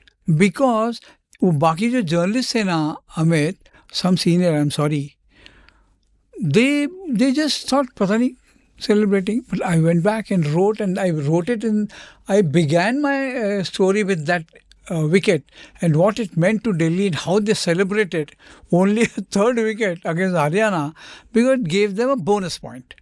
For that bonus point you had to take 3 wickets within 20 overs or whatever, 15 overs. So Maninder Singh had helped, and I spoke to Maninder, wrote about it. And next day when I came, Mr. Sriman just stood and applauded. That was a big moment for me, because he said, Vijay, we missed it all. Because I had not read the other papers, honestly. I said, sir, what was it? And he said that point about third wicket and Maninder going gaga. So that would be a scoop for Nirmal Shekhar, that we all watched, but only you got it. So you had to also look at things like, Amit, like a field change. We are all watching that somebody has been brought in, say he has shifted from square leg to long leg, because a particular batsman has a shot of playing it in the air in that area, or maybe a shot mid on, so that because this guy tends to drive in the air, or or keeping the ball on the off stump because he's weak outside the off stump. So all these observations, if you bring in your copy and kind of elaborate to tell the reader that this was something which you may not have read or you may not have seen sitting in the house, but I'm bringing it to you, how it happened and why it happened. And also, I mean, if you watch, you have watched cricket. See, cricket in each session is different. You have to pick moments from the first session when the ball would be doing so much, or second session, and then again towards the end of the day when again the ball is doing so much, especially say in Eden Gardens, even Wankhede, because of sea breeze, Chennai. So all these observations will come from your understanding of the game. Again, like conversations with the players, they would tell you. Like let us not mention that boy player, a veteran he was, and he was continuing to play for Delhi medium pacer. And so Punjab was playing. So when the batsmen, when they came in, tea time, so one of the players asked, "यार वो कैसे डाल रहा है?" He is off spin डाल रहा है. So a fast bowler, he described him as an off spinner. So that was a message telling you that he was bowling absolute rubbish. So don't worry when you go to face him. He's just bowling off spin, trying to. So these are all. Now I wouldn't have known sitting outside that he is bowling so poor that he's being treated like an off spinner. But these insights will come when you talk to the players, or end of the day, all these conversations, they helped you in seeing cricket differently. So that is what the challenge used to be when you say that how can you be different. So you have to pick these moments and maybe concentrate more on something which would have changed the course of the game, or helped somebody. There are times when people don't understand the batsman would have played his best during the second session. So if you highlight that, you are different from others, and you will have to explain that why he did well in that particular session, because he was struggling against a moving ball in the first. The ball stopped moving in the second. So he came into his own, and by the time the third session came, and again ball started wobbling in towards the end, he was well set. So all these observations make you, I would not say perfect, but a good student of the game. You have to be a student of the game to understand. So I'll just think aloud here and extend a thought I had a few days ago. A few days ago, somebody asked me, do you watch cricket now? And I said, no, I've stopped watching it completely. Like, I was very deeply into it, but now I have completely stopped. And the way I explained it to him was that for me, it's all or nothing. That I can't be a casual fan, ki thoda sa dekh liya and that's it. That either it has to be completely immersive, that I'm getting everything that is going on, or I would rather not watch. So now I watch cycling like that, and I watch football like that, and chess, and that's it. Cricket I can't, because the investment of time is too much. I have lost interest for different reasons, and I don't want to be a casual viewer कि ऐसे कुछ लोग हैं जो football देखेंगे लेकिन 4 साल में एक बार वर्ल्ड कप देखेंगे. And that the level of knowledge is too shallow, and I don't want to even have conversation with a casual fan क्योंकि कुछ point नहीं है. Similarly, is there a category of person called a casual reporter? Like there is one reporter who will see all these nuances that you're talking about कि second session में ये अच्छा था, या square leg पे fielder लगाया because he likes to hit the short ball in the air, etc., etc. But to the casual reporter, which I think would be 90% of the people जो press box में बैठ के देखते भी नहीं है, replay के लिए wait करते हैं, that for them that level of observation is not the same. So it's like a two-part question, that do you think that that has also happened in cricket, that some reporters like you are looking out for those nuances, what Nirmal would call the real scoops, and a lot of people aren't? And equally, do you think it is a case that this is inevitable because most people are casual fans who are happy with the casual reporters who will tell them कि यशवेंद्र चहल के marriage में ये चल रहा है, and that's what they're interested in, or before the toss Dravid and Ganguly were shouting at each other, because that's what they're interested in, and not in the deeper nuances कि हो क्या रहा है strategically, tactically. I think, Amit, would I be right if I say that you and I, different generations, we were fans of the game? Yeah, of course. Right? Whether local, domestic, international. Today, I'm sorry to say, most of them are fans of cricketers, not cricket. So that is a big difference. I mean, if you want to watch and just how the player behaves, and things like, to observe well, you will have to really love the game. You don't come to the press box because you think it is fashionable to write about cricket, to cover cricket. Unfortunately, if you see in most of the newspapers, in the media, only cricket reporters are considered, the pampered ones. How many football writers are sent to cover football tournaments or hockey? Or even athletics, Olympics, of course, once in 4 years you will go, Asian Games. But cricket, no tour goes without a reporter from a paper. Or from, today these TV channels have come down. They don't cover cricket in a big way. But for them, it is like what should I say? It's a matter of prestige that I'm being sent to cover cricket. And I will, and again, like I said, they don't have access. They will ask us question at the press conference, which everybody is getting. What is so great about you being there? And it is also the fact that you will have to learn to analyze whatever information you have. You may have little time to write, but whatever you get, now, Amit, you must have done it in your career. It depends on how you present. Like they say, test match is food cooked by mother. One day match or whatever, this T20 is dhaba food, sabka barabar hai. So it is, in the sense, mother will take time to, will spend time in the kitchen to cook for you. But dhaba guy will just go out in a hurry and serve you whatever he can. So it is, you are right about being a casual reporter. It helps them because when they go back, 200 words. So why should he spend his, time or energy? Same in television, 1 minute of time on the screen. So we are having more casual reporters who don't follow. To me, I don't know how to explain it. If I am a cricket reporter for the Hindu in Delhi, I should know the 15 or maybe 18 who will likely play Ranji Trophy, the first match of the season. I should be able to, if I'm a good cricket reporter. But I should also be able to give you the 15 who will play the under 16. So which tells you whether I am following the game or not. I am not a casual reporter who will go a day before the game, what is the big deal of getting what the captain tells you, okay, this is likely to be the 12. You write your 12. and then check next day whether you've got it right or wrong.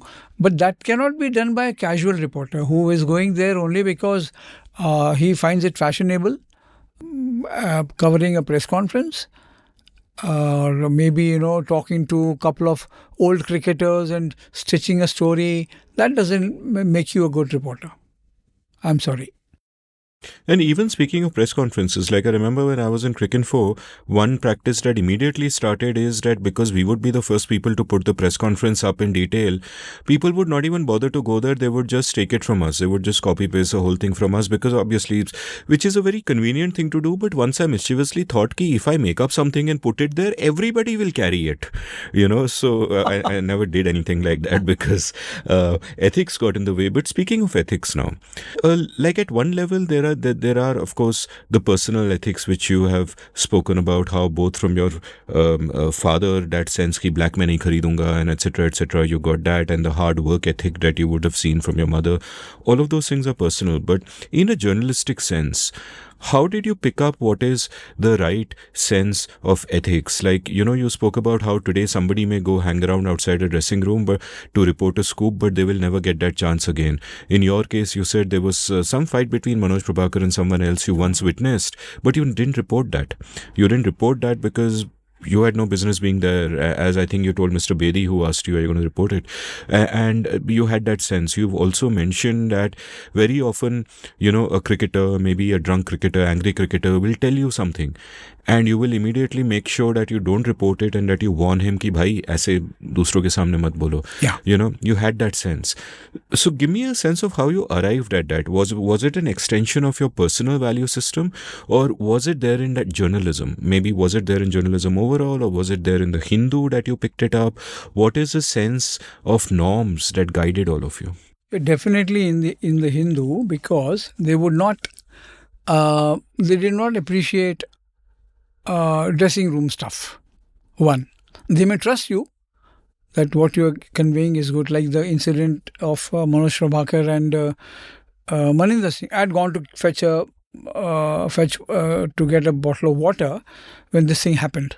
Manoj was coming back, and he had got out to a turning ball, and he came in saying, "हमारे spinners तो बोल रहे हैं flat pitch है, ये वो." So he was cursing Maninder Singh. And what a flare-up it was. And I thought almost they're going to hit each other. And the noise reached Bedi sir, who was sitting in a corner of the field under a tree. So as I came out, I was told to, he said, Bedi sir bula rahe hain. He said, what happened? I said, sir, this happened. I said, I want to read it tomorrow. मैं कुछ नहीं बोला. I didn't write because in the first place, I shouldn't have been there. It just so happened that I was there. And next day, Bedi sir called me coward. He said, No. He said, you are a coward. I said, sir, I shouldn't have been there. It was not my place to be. No, but you heard it. It happened in front of you. So that was, yes, ethics. And that incident which you narrated about I being judging a leg before sitting in the press box. After that, I never. And there was once I used the word pathetic for a player. And Mr. K.P. Mohan told me, what was so pathetic about it? It's a strong word. Do you realize that he was not in good form, or he may have been troubled by something? After that, you can check my reports, my career. I never used I never wrote pathetic I never typed that word in my report. So it was also self-discipline. And sometimes maybe I was friendly with the players. Like a couple of times it did happen. Harbhajan Singh in anger said something, "Aap likho." I said, "Nahi, this will put you in trouble." And same with Yuvraj. I said, "I'm cutting out this." And also, the fact that I wrote columns. I wrote the Azharuddin column in Sports Star. I wrote the Sidhu column. Tell me about these columns. It was a weekly column in the Sports Star where I had to talk to the subject, here in this case Azharuddin, and write the column weekly in Sports Star. And same with Sidhu. So sometimes Srikanth, sometimes Kapil.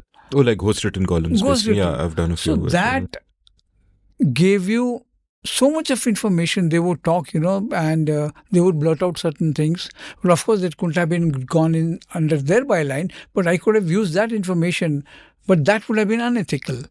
And also, I had a soft corner for the player, because you must realize that they all try their best, but sometimes their best is not better than the best from the opponent. So you have to accept it and put it. I mean, you have to be balanced, and if you are balanced, you will be respected by the players and the organization also. It's not that BCCI those days they didn't keep a tab on what is being written. They knew, and it was. I would say it was a challenge to sometimes withhold certain information which would make you a star, but star only once. Like I said again, you would not be able to. If I'd written about the dressing room incident, I would never have pardoned myself for that, because I shouldn't have been there. And ethics will. It is also the fact that I worked for the Hindu. There, if I had to criticize Amit, I could, I was allowed to, but not without a quote from Amit. So it was. But in my entire career, I've written only once dressing room stuff, where Gautam Gambhir, I think this was 2019, in a match in Orissa and Bhubaneswar, he lashed out at KP Bhaskar in the dressing room, daba ke galiyan, a foul language, and gave him hell in front of Rishabh Pant, in front of Shikhar Dhawan, I think Amit Bhandari and whatever. So then I told my office that this has to be written about. And I was there, I had heard. So here I wrote, they carried it in a big way for a Hindu to carry for this dressing room stuff. And DDC has set up an inquiry where this man was given suspended sentence of ban of 4 matches, saying that if he repeated, if he would report such an incident, he would be banned for 4 matches. But that was, he should have been banned straight away. But whatever, I mean, he managed to save his skin. So that was the only time I wrote on a dressing room incident. I've seen many in my life, fisty fights. But I thought they were not meant for a cricket lover. Maybe, I mean, it doesn't bring out the best out of a player to be doing all these things. But yeah, I mean, we all knew about match fixing. It was happening. But how do you write? Because you needed evidence, which only the policemen could have done it, or know how they did. So I would be asked, "Tumne to kuch likha nahi." I said, how do I write when, who would defend me? An office has to publish first. They wanted evidence because they would be worried about legal implications of, saying somebody was a match fixer. So there are so many lessons in life I've learned.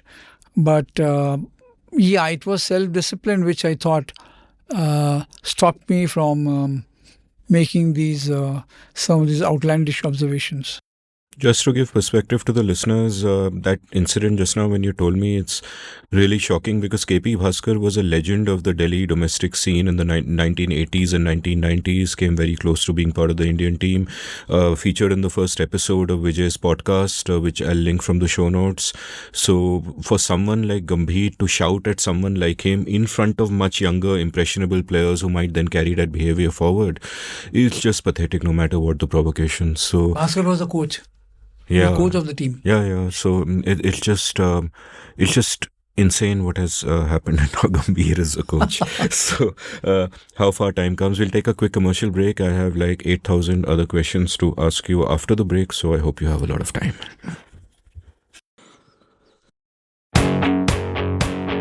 Long before I was a podcaster, I was a writer. In fact, chances are that many of you first heard of me because of my blog India Uncut, which was active between 2003 and 2009 and became somewhat popular at the time. I loved the freedom the form gave me, and I feel I was shaped by it in many ways. I exercised my writing muscle every day and was forced to think about many different things because I wrote about many different things. Well, that phase in my life ended for various reasons, and now it is time to revive it. Only now I'm doing it through a newsletter. I have started the India Uncut newsletter at indiauncut.substack.com, where I will write regularly about whatever catches my fancy. I'll write about some of the themes I cover in this podcast and about much else. So please do head on over to indiauncut.substack.com and subscribe. It is free. Once you sign up, each new installment that I write will land up in your email inbox. You don't need to go anywhere. So subscribe now for free. The India Uncut newsletter at indiauncut.substack.com. Thank you. Welcome back to The Scene and the Unseen. I'm still with the legendary Vijay Lokapally. We are still talking about his life in reporting, in journalism, in writing, in cricket. You know, we mentioned KP Bhaskar earlier. He was, of course, like I remember when I used to follow cricket in the 1980s, I got a little confused once because suddenly scorecards mein, instead of Krishna Bhaskar Pillai, it started saying KP Bhaskar. I think there was a reason he kind of made that change. And I would be particularly fascinated by all these players who were on the fringe of national selection but never made it. Like two other cricketers who've come on your podcast like that are Surendra Bhave, Amarjit KP, and I remember from Maharashtra, Shantanu Sugwekar, and there were just so many of these names. And the way I would follow cricket is that domestic matches weren't televised, so हम newspaper reports पे rely करते थे, and possibly some of your reports helped me construct my mental image of these guys. Give me a sense of what was the life of a cricket reporter in those days, 80s and 90s. You're following the domestic circuit. कि कैसा है that unlike today, you can mix with the players, you are eating with them, you're hanging out with the umpires, you're hanging out with the scorers. वो ecosystem कैसा था? How were those people? और अभी कैसे बदला है? Like for all of these players, the names that I took, I would imagine that if I was in their place, I would feel so frustrated after a point in time कि मेरी level वो है, लेकिन that next opportunity is simply not coming. You mentioned elsewhere about, Vikram Rathore, for example. He was going, at one point, he was thought of as the next big star of Indian cricket, but his contemporaries like Dravid and Ganguly made it, but he didn't at exactly the same time. So, what are their lives like, and what was that whole ecosystem like? Because you got to know all of them pretty intimately. See, I think two names, if you remember, Shivalkar and Goel Saab. Right? Great bowlers both, but playing in a wrong era. And similarly, V.V. Kumar from Tamil Nadu, great bowler, but Chandra was around, so how do you play? And it was, I think, as KP Bhaskar always said, karma.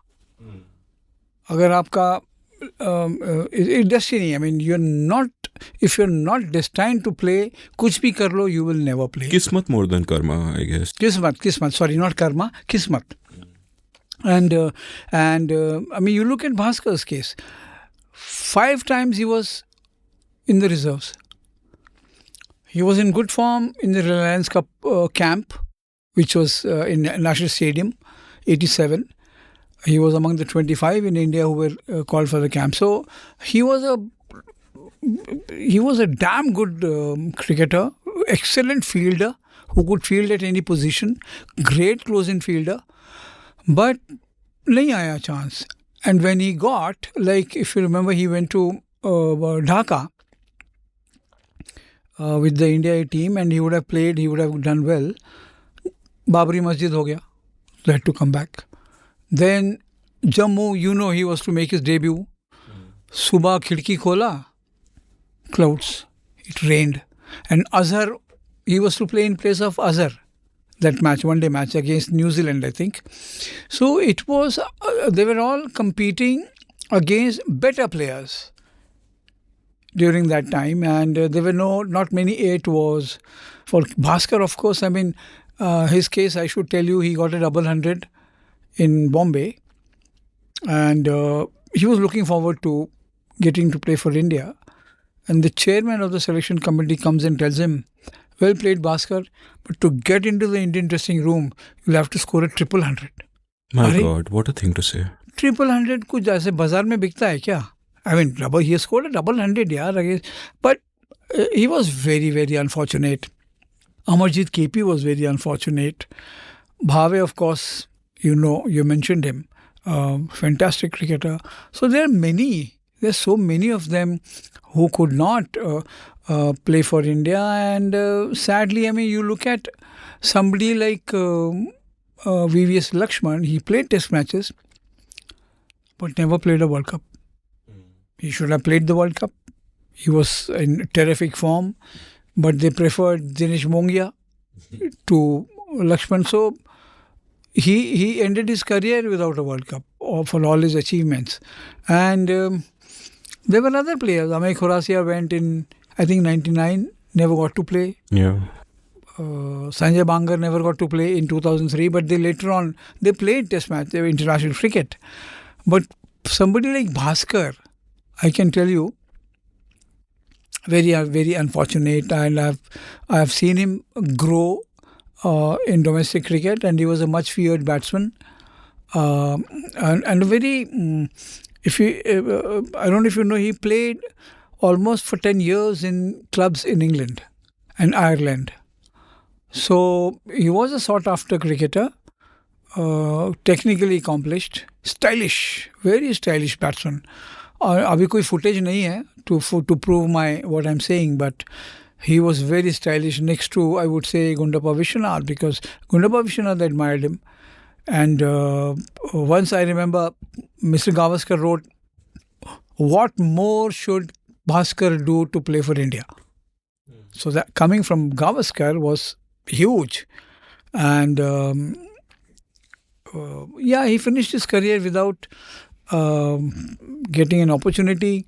Then in later years, and he's a very good coach. He's a very, very respected coach in the BCCI. पर फिर वही है, कोई assignment नहीं मिलता है. So it happens. I think it's.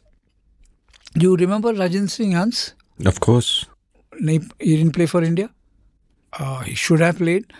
Hari Gidwani should have played, but such things happen. And how do they deal with it? Dealing with it is the very, very difficult part, because in every interview they would be asked कि आप India नहीं खेल पाए. So it's painful to tell them.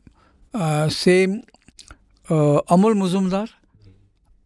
The last time I did a podcast and it finished, and then he asked me कि तूने मेरे से ये नहीं पूछा why you didn't play for India. He had got so used to talking about this that he said I should have taped. I should just play the tape. That's why I didn't play for India. It hurts, and it hurts more. I can tell you, Sharath, who's a national selector now, was a wonderfully gifted cricketer, but he was competing with Saurav Ganguly. Never got to play. So they do feel bad. But then at the end of the day, they all came to accept that extra bit which would have taken them to the Indian dressing room was missing probably, and no godfather. It's a fact. So many of them played for India because they had a godfather. I feel especially sorry for Bhaskar and Amul. These two definitely deserved. Another question about mentality, this time of the players who do make it.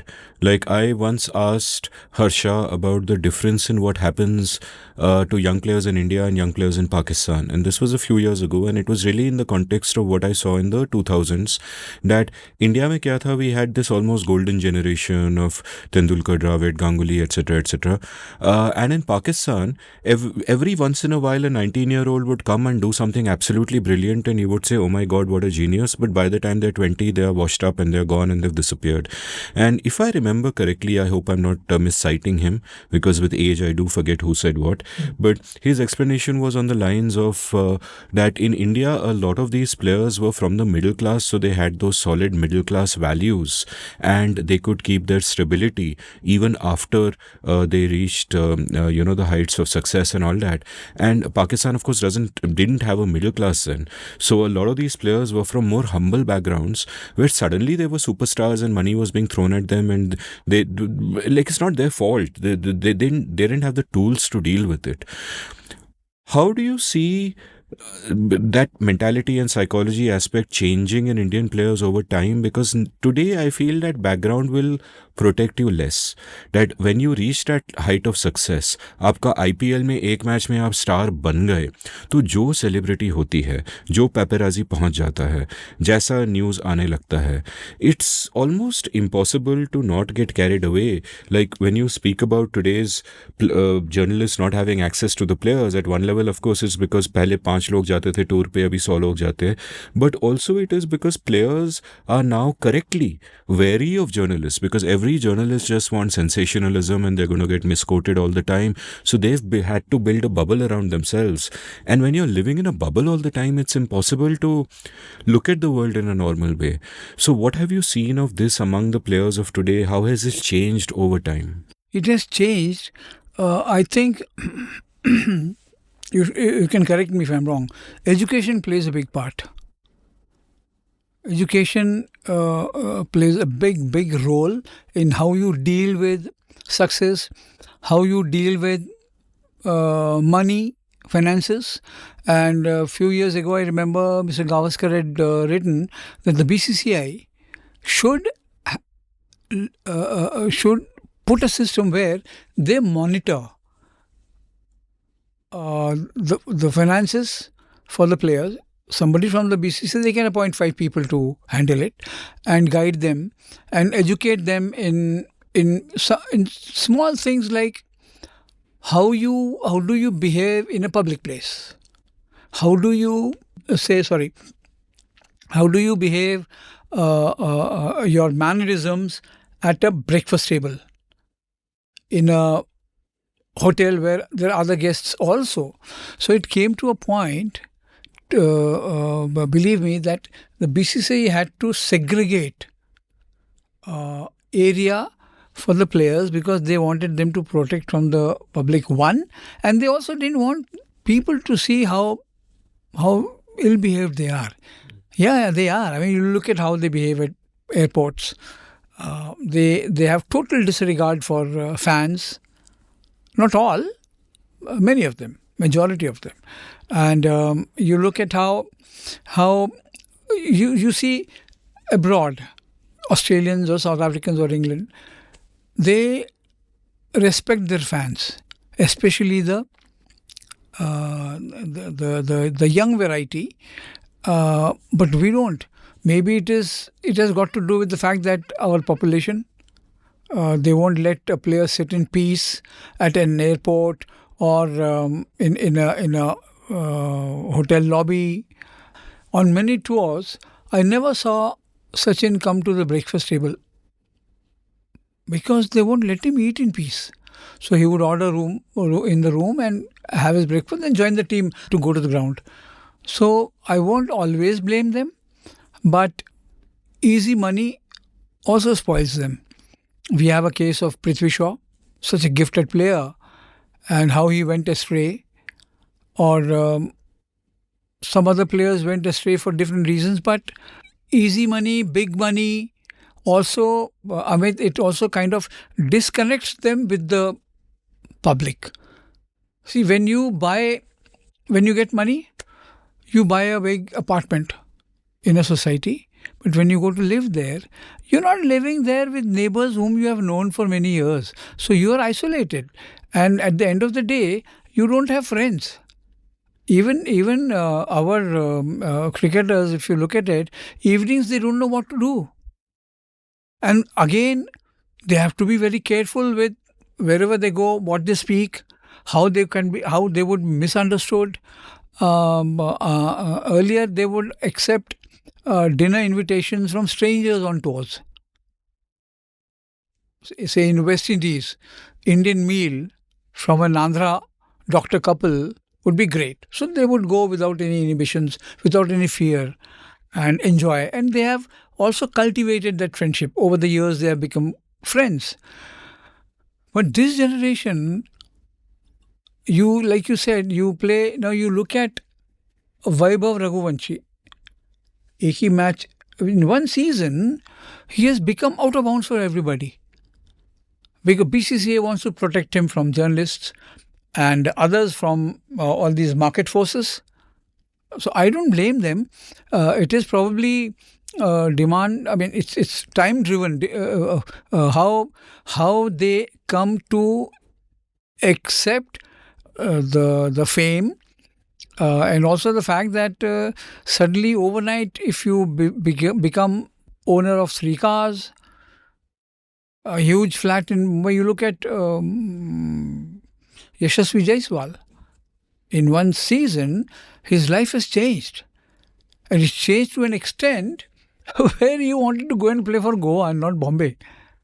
Now, of course, he's coming back to play for Bombay only this season. But it is, I think we also should blame the Indian system where you treat them like demigods. You want all their attention. And for the players, it becomes difficult. They can't be signing 100 autographs every day. It's not possible. So it is, I think, got to do with the fact that there's too much money to be earned, and why not? Why not? Because is there a guarantee that you won't get injured? Is there a guarantee that your place in the 11 will always is secure? Or at least 5 years you'll play for the country? It doesn't happen. So many of them have come and gone. So I think I was talking to a cricketer friend, where we, a few days back, that the BCCI should now have a workshop for these youngsters on how to deal with their finances. They have their parents also, no doubt, and fame, and how to treat the media.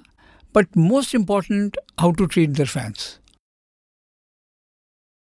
That point about moving into a fancy apartment in a fancy building and not knowing the neighbors is very resonant, because I was chatting with a friend a while back about what happens when there is a slum redevelopment, and they'll take people from a slum and they'll give them apartments in an apartment building, and actually the life changes completely, and in some ways for the worse, because in that slum, in that chawl, if you see how people interact in Dharavi, the old people always have social companionship around them. They might sit outside all day and there are kids playing around them and everybody is together, and people feel free to walk into each other's kitchen, that give me some sugar, and etc. And that is the sort of society that has built up. And in apartments, yes, they have much more privacy and all of those things are great. I'm not knocking it, but at the same time, the ways in which they used to live together has completely changed. And I'm wondering if at some level, like earlier we were bemoaning that, okay, it's a great tragedy that you have people like KP Bhaskar and Rajinder Singh Hans and all of these people you mentioned who don't make it. But by the same token, success can also be a great tragedy. So what's your sense of that? Like, you, of course, have seen many players and been friends with many players who've been perfectly fine, who've kept their, heads on their shoulders. But also you must have seen many cases where it's not the case, where they can't deal with it, where success also becomes, in a sense, a trap and a curse. It is. All these IPL cricketers, many of them would never have dreamt of this kind of... I don't know if you call it fame, not fame, but the returns from the game. Amazing. And I know cricketers of the 1983 World Cup team, if they made some money, it was only because of Kapil Dev, who would organize events for them and, raise funds for them, and they would distribute. I remember I was working with him on that Opus book. And then I learned that he had, even before the book was printed, each player had got his, even whatever his fee was to speak to the Opus people. And it was a good book, no doubt, but very heavy and very, very expensive. But not everybody from the team was well off. And even today, they feel not outdated. They feel Time has passed them by. when they look at these players, every player has a manager, which is good. I mean, it is good for the game, good for the player. If he can have a manager who can take care of his media appearances and whatever modeling they do. So I think I have seen many players from the 80s and 90s who worked in government departments only and only because they'll have a steady income, and when they would retire there would be a pension. Of course today BCCI is also giving them pension, but it was very difficult. But these players, they don't have to. If you play 5 seasons of IPL, you don't have to worry about anything. But believe me, Amit, at the end of the day, they have no friends. They have no friends because they are sort of in their own world, and they have set certain standards for themselves, which their state mates can't probably match. And then also you must remember that once you achieve success, your inner circle changes. It just changes. You will. I can tell you many of these players who would have found new friends only because they made money. They are into modeling.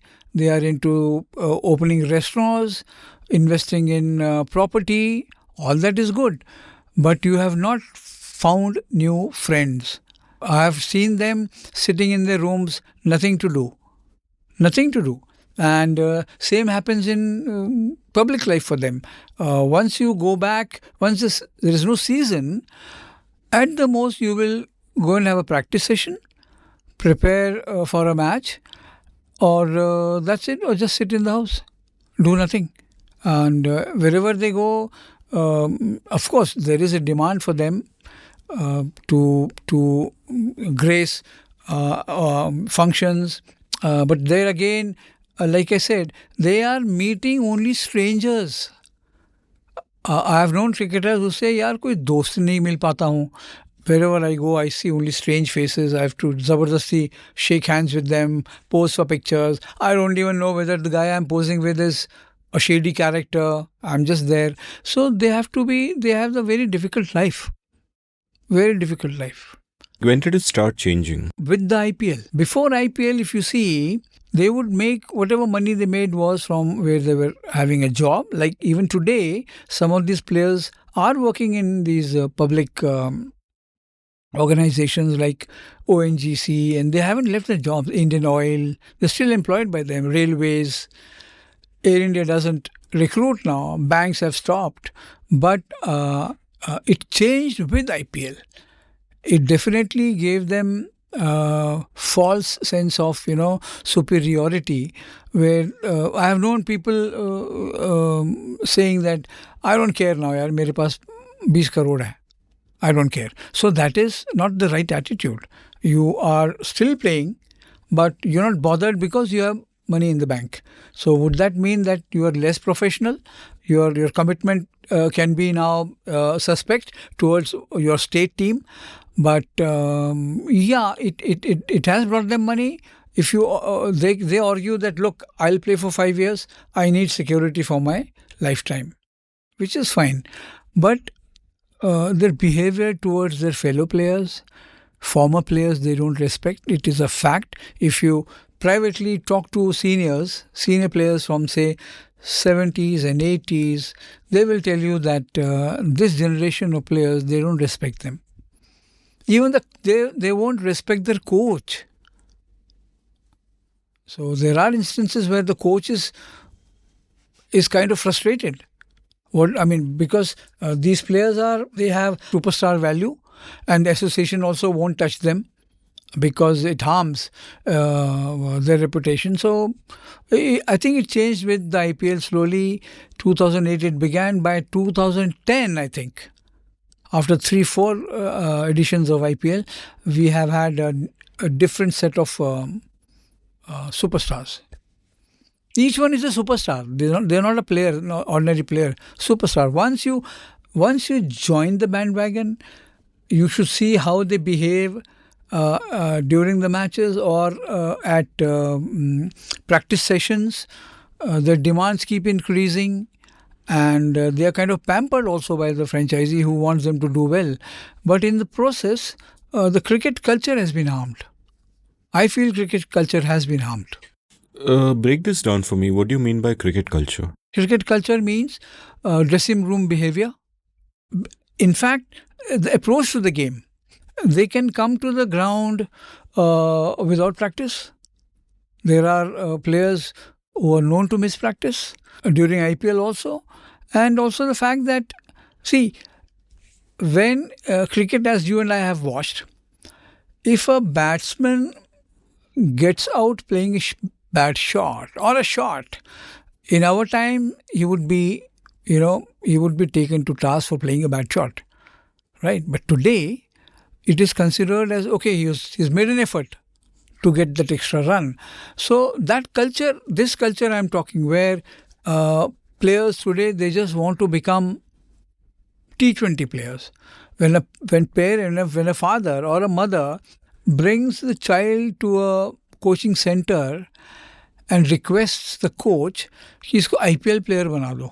So that is when I say this is the culture it's a new culture for the game. Because I remember in good old times, a father would bring the son to the coaching center and leave it to the coach, whether he makes him a bowler or a batsman or a wicket keeper. But today, the 99 parents out of 100 will tell the coach कि मेरे बेटे को IPL खिला दो. So, I mean, today this Delhi Premier League is beginning, and I know two parents have called me before the auction to sir कुछ बोल दो ना, सिर्फ टीम में ले ले, ज़्यादा पैसे ना दे. So this is the kind of culture which has come into the game, which was not there earlier. You would play on merit. Today, not everybody is playing on merit, and you have tomorrow. I think tomorrow they're talking about 10-team, 12-team IPL. So that would again harm the cricket culture because the game itself is changing. They are saying there are so many results in test matches now. But what about a draw? There is the match which we drew in the series was very exciting. So that is what test cricket is. But they have harmed the interest of the game by bringing in this too much of T20, what should I say, the T20 approach in the 5-day game. Definitely there. And also, I think respect. If you don't respect your seniors, today, a lot of seniors, they are not very comfortable approaching a youngster. Because one, he may not even recognize him, or he may not give him even 2 minutes. And I have known players who say कि इसमें ये flaw है. So when I tell them, तो उसको बता दो. He says, no, I'm not too sure whether he will, kind of accept it. Or I would be welcome to come and guide him. So which was, earlier they could do that. They could just go to a player and tell him, भाई तेरा हाथ पूरा नहीं आ रहा है. Today they can't. This brings me to another facet that I think cricketers always have to balance, which is the balance between self-belief and humility. And you've spoken about humility a lot, in the sense that whenever, like, I remember there used to be this impression of Virat Kohli as someone who is arrogant and all of those things, and I would say that no, without knowing him I can say that is not the case, because you don't get to that level of excellence without having the tremendous humility to examine your game and break it down in thousands and thousands of net sessions and focusing only on what you are doing wrong so you can improve it. So it is almost axiomatic that anyone who has achieved excellence has done it through humility in that particular domain. And equally, it is true that in sport, you are losing most of the time. Roger Federer gave this famous speech where he said that, look, out of all my points, I've won some 51% of my points or whatever. You are losing a lot of the time. Nobody wins 100% of the time, and that also teaches humility. So that's one aspect, that humility is an essential part of being great. But then self-belief also has to be an essential part, that you have to believe that you can be the best, and that's the only way to kind of make it. And there's a delicate balance here, like when you just said that there are senior players who will tell you that, hey, I can't go to that young guy and tell him he's doing something wrong. And the right approach for the young guy would obviously be to say that, please tell me what I'm doing wrong. That's the only way I can go to the next level. But I can also imagine that the young guy is now carried away, that I have made my FU money, मुझे कोई ज़रूरत नहीं है, and who the fuck are you, and I don't even know you. I'm sure Gautam Gambhir would not even be aware of KP Bhaskar's great career in that kind of detail to be able to speak to him like that.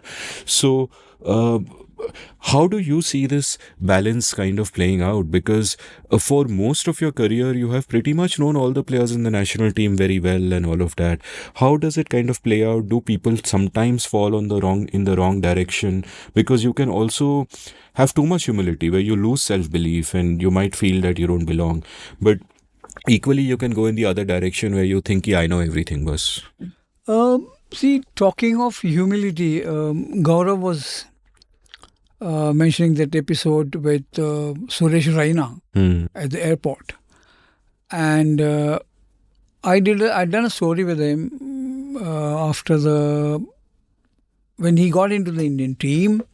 He says, he narrated that they were sitting. He had come back from he had got out. He was sitting in the dressing room, and suddenly he saw Tendulkar walk up to him and ask, मैं तेरे लिए कुछ क्या लेके आऊँ? He says, no.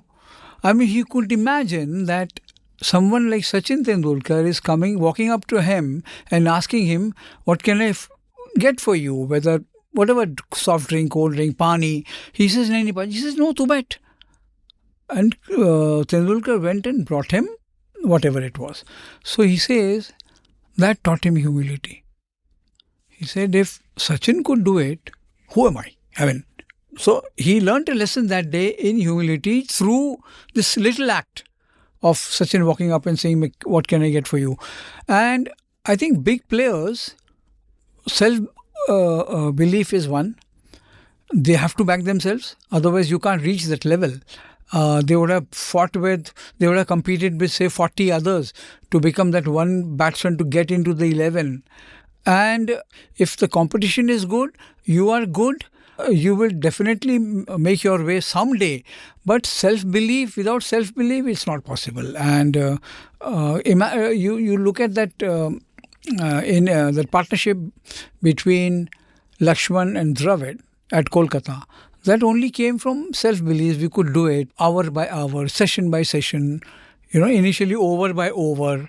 So that was built on the fact that they thought they could do it. Of course, they never thought they could win it, but ultimately they went on to win. So I think for a champion player, it is very important to be humble. You look at, I told you, you look at all these great players, they will not talk about themselves. They will not. They will, you gave the example of Federer. Amazingly humble guy. And you look at Nadal and how they praise the opponent. That is an amazing quality. You have lost and you are acknowledging that he was better, and you are talking about his best points, the particular phase in that match. It can happen in cricket also. It is there. They are humble. Many great players I've noticed, they are so generous when praising others. And that's what brings out, that's one quality which sets you apart from the rest. your humility. And I have found people like, say, Tendulkar, it's very difficult to remain focused all the time, to remain humble also, and to accommodate so many requests. I mean, he would have come back, he would be tired after a day's play, but one of his colleagues says, "Yaar, mera cousin milna chahta hai." He won't say no. He'll try and accommodate. So these are certain qualities that make you great and more acceptable than the rest. I mean, why do you think if Sachin makes a request to anybody today in the world, he will be obliged? Because that's what he would have done at some point in the past. I know one instance where he and I were supposed to have a dinner in Taj Palace, and as the dinner arrived, there was a knock on the door. So I went because I was closer to the door. I opened. I saw the local manager of the Indian team there was some about 20 kids. And I told Sachin, there's some kids, and this former player, he's a former Delhi player, was a manager. So Sachin said, "Arey bapre." He went, he accommodated them, bola ki line se aao, I'll sign everyone. If everyone, I'll sign every notebook. He did that with patience, and they left. And then he called the manager that, "Please don't do this again." Because, one, I was not prepared. I would have definitely given you a time for this. Two, I couldn't have said no because what impression I would have left on those kids. So, this is, when I say accommodating a request, I've seen it with personally how it happened. And then, of course, the dinner happened. And then it was, I can tell you the name, Bantu Singh was the manager, cricketer. He had brought. And Sachin had broken Bantu's nose in a Ranji Trophy match. And Broken how? he bowled a ball, and this guy, he just tried to, I don't know, he went to pull, he smashed into his face, and he was taken to hospital. Sachin could not meet him. And late night, there was a call from Sachin to Bantu on landline in his house. That obviously he couldn't have done, but he asked his father, whose father also was a cricketer, and he was inquiring about Bantu Singh's health. I mean, has he recovered? How is he feeling? So same Bantu Singh had brought these, so he couldn't have said no to them. But what I'm saying is, it is very difficult for all these stars to be grounded, because you get swayed by the kind of adulation you come across. They are mobbed, literally mobbed. They can't walk in peace. So Sachin would always, if you see, even Virat, most of these cricketers, they go on vacations in non-cricket playing countries. Honestly, so they can move around in peace. But I sometimes I feel sorry for them. They don't have personal time for themselves or their families. And it's not easy for a wife to go out with a star cricketer, and just see him signing autographs, posing for photographs. Not able to give the time she would demand, or expect. But they have a difficult life. And even if you go to a country which is not cricketing, Indian tourists are everywhere, so there's no getting away from that. There's also a great human tragedy in what happened around match fixing in the 1990s. And I think of the 1990s as being on the sort of cusp that before that there was no money in the game. After that, the game was so flooded that no one, post IPL, that no one would really have the temptation to do match fixing. But in the 90s itself was almost on the cusp of that period, a transitory period, and and it's a human tragedy at many levels, and many of the people involved in this. So how did you deal with it as a journalist? Because there would have been a time where, like you mentioned before the break, you would have known it's going on, but without solid proof, obviously you can't write anything. And B, later on, even when it was clear that things have happened, you would have known all the protagonists involved. And how do you sort of deal with that? Because people contain multitudes, right? Here may be a person who has done something, pretty vile, but at the same time, you know all the other aspects of theirs. They might even be friends of yours. How does one navigate that? How does one deal with that? Not just as a journalist as you were, but also as a friend as you were in some cases. I can tell you, we were doing this Ranji Trophy match at Kotla, and there was this gentleman who would, every half an hour he would come and ask, "Sir, क्या लगता है? क्या लगता है? अब क्या होगा? क्या लगता है?" And Mr. Ramu Sharma was with the statesman. He and I were sitting, and Ramu Sharma would tell him, "Abhi ho sakta, whatever it is." After a while, after the lunch session, one DDC chap came and asked, "Sir, ये क्या आप ये आ रहा है आपके पास बार बार, ये क्या पूछ रहा है?" So we told him कि ये तो पूछता भी क्या हो सकता है. He said, "Sir, उसको कुछ मत बताइए." Because he was a punter. They were all sitting in the stands and they were running a book, taking bets. So this guy made good money. It didn't strike us. We didn't know that he was a bookie. Not a bookie. I wouldn't say bookie. He was running a book, taking bets. So he made his money. And when you talk of that particular phase, Amit, we knew some hanky-panky was going on, India losing from winning positions. Once I remember in the West Indies, there was a story which said by Pradeep magazine, if you remember, he did, and saying that a guy came from London, a banker, who wanted access to players. That is all fine. So it happened in the last match, and Pradeep went off to US. I stayed back for the one-dayers. Madanlal was the coach. So I told Madanlal that Madipa ऐसे ऐसे आ गया है, or he says, "Don't even think, don't even write." I said, "मैं तो नहीं लिख रहा हूँ, but it's happening." And he said, "Airport से घर नहीं पहुँचेगा." Wow. So it was shocking, and journalists would talk, players would talk. I remember Mr. Wadhwani doing a cover story in Sports World about matches being influenced in Sharjah. I was also doing that tournament. 91. 91. So he wrote a big cover story he did in Sports World sitting in India. And see, he was justified. We were saying, "Ye kaise likh rahe hain?" But he was justified. And they took the risk of writing also. But it happened. And it got, you know how it got out, because that police that Ishwar Singh heard the conversation. Now, for us, it was not possible to write. And on a personal front, I would tell you that every tour, Amit, I used to collect an autographed bat of the team. Every tour I went. And I had a good collection. So the day this episode, I knew all the time, but I would still tell my heart, "Nahi yaar, aise nahi hoga." And then this happened, 2000.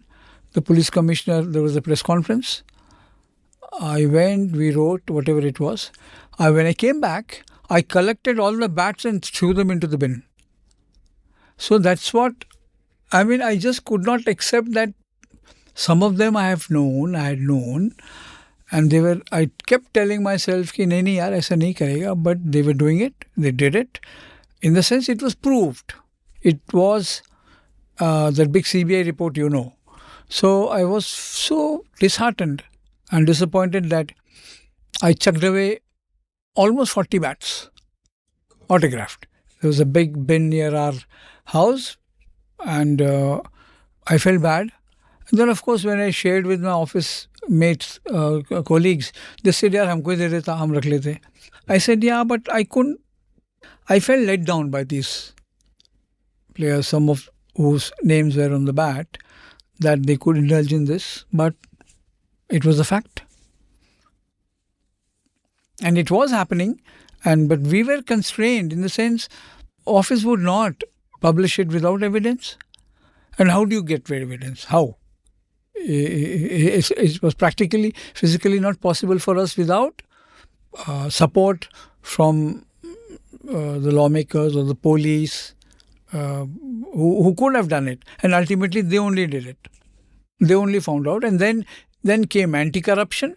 Then when anti-corruption came, Amit, journalists they lost touch with the players because they lost that access. So after that, whenever I traveled, I had to go and meet them. They would have to come down and take me to the room. Mm. Earlier, it was not like that. You could just walk in, set up a time appointment with the player and go and meet them, go out with lunch, dinner. I spent so much time with them outside, but not possible now. I mean, if I'm an active reporter, can I ask KL Rahul to come with me for dinner in the evening? I may be knowing him, but he may not be able to come because of this anti-corruption process. Did you speak to any of the players who were involved afterwards, try to get the full story or what they had to say for themselves? And they kept denying. They kept denying, and they will have to. They do, but we knew. We always knew, and see, their approach also. I mean, they changed. They also realized that this man we are trying to fool by saying we were not involved. It's not true. And but in my heart, I lost respect for them. But since many of them came back, played, and it was part of my profession to go and write about them. But I would have loved avoiding them and I know of many people who stopped watching cricket because of the match fixing episode. And it had been there for so many years. And it happened in IPL also, we saw. I mean, it's... With Fringe players. Fringe players. And Srisan doing it. Yeah. I mean, it was sad. Such a talented player. But still it is yet to be proved, na? Whether he did it. They all kept on saying that he put a towel at the back and gave some indication. But I still believe probably he didn't.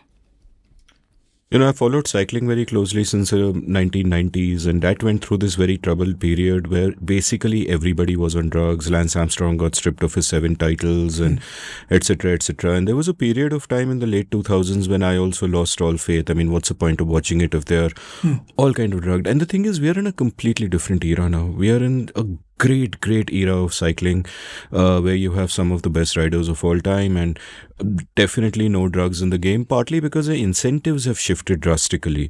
And I think it's the same in cricket, that match fixing will never be a scandal again because the players make so much money that they will never risk it to do something. It is just in that cusp of time that it happened that both cricket and cycling kind of sullied themselves in that sort of way, and there are great tragedies. But the lesson there is that even in that period of time, there were so many Indian players like Sachin and Dravid and all of that who stayed above the fray, and you have to give credit for that also, because they would have known it was around them, right?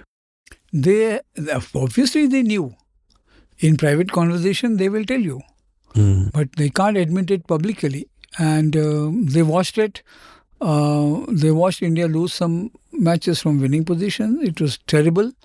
And that's why I give a lot of credit to that team, team of Sourav Ganguly, for reviving Indian cricket. He became captain at a very difficult time. And he said also he wanted support from us, support the team in 2000 when he took over.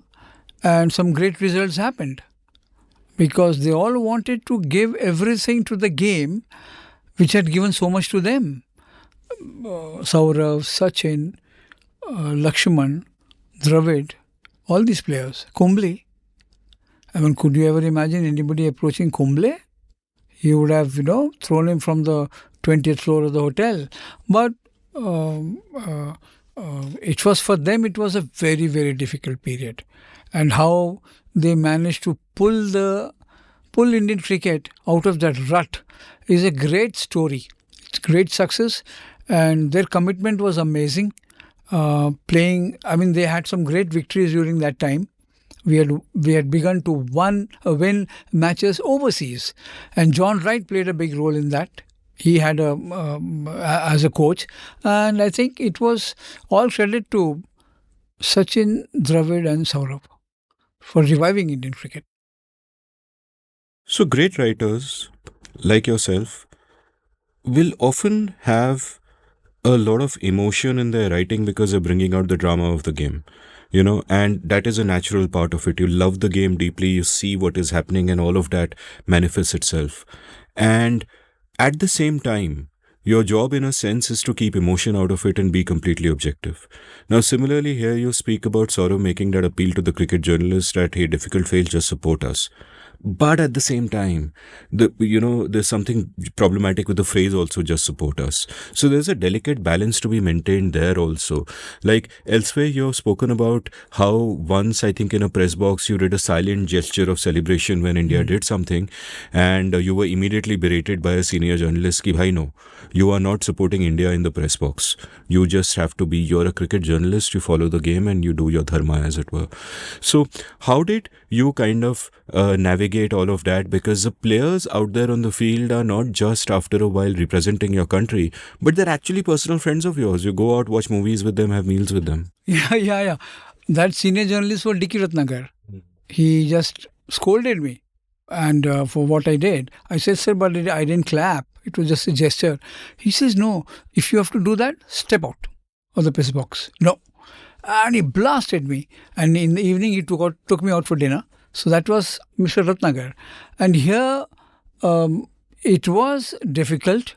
Like I said, in Nairobi, I wrote a very critical copy on Venkatesh Prasad, in which I said his surprise ball was the faster one.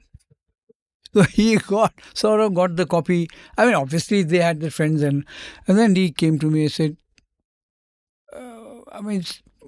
just support us. So there again, you can say I maybe made a compromise by trying to be less critical. And there are certain players at least one player whom I never criticized, Lakshman. I had a personal liking for him. So you can always say that I was not fair. If Lakshman got out to a poor shot, I never wrote poor shot. But everyone has his favorites. And here, Saurabh became a good friend. He was the captain. And I spent a lot of time with him. He would also ask for inputs, how people feel and all that. And he was a good leader. He played his part really well. And you are right about, having to strike a balance. It becomes very difficult. Sometimes I failed. I was not able to, just because I was friends with somebody, probably I criticized him much less, or maybe not, compared to others with whom I was not very friendly. But these things happen, and over a period of time I learned. Of course, that pressure was always there. How do I defend, or how do I protect a good friend who has not performed? So sometimes I would avoid writing about him in the copy completely, but only I knew it. I'm telling you and confessing today that I did have my this weakness of being very good to certain players. I loved Yuvraj Singh.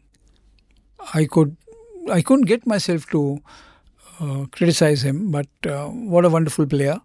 He really had to struggle to get into the team, and once he came, he established himself, won us the World Cup.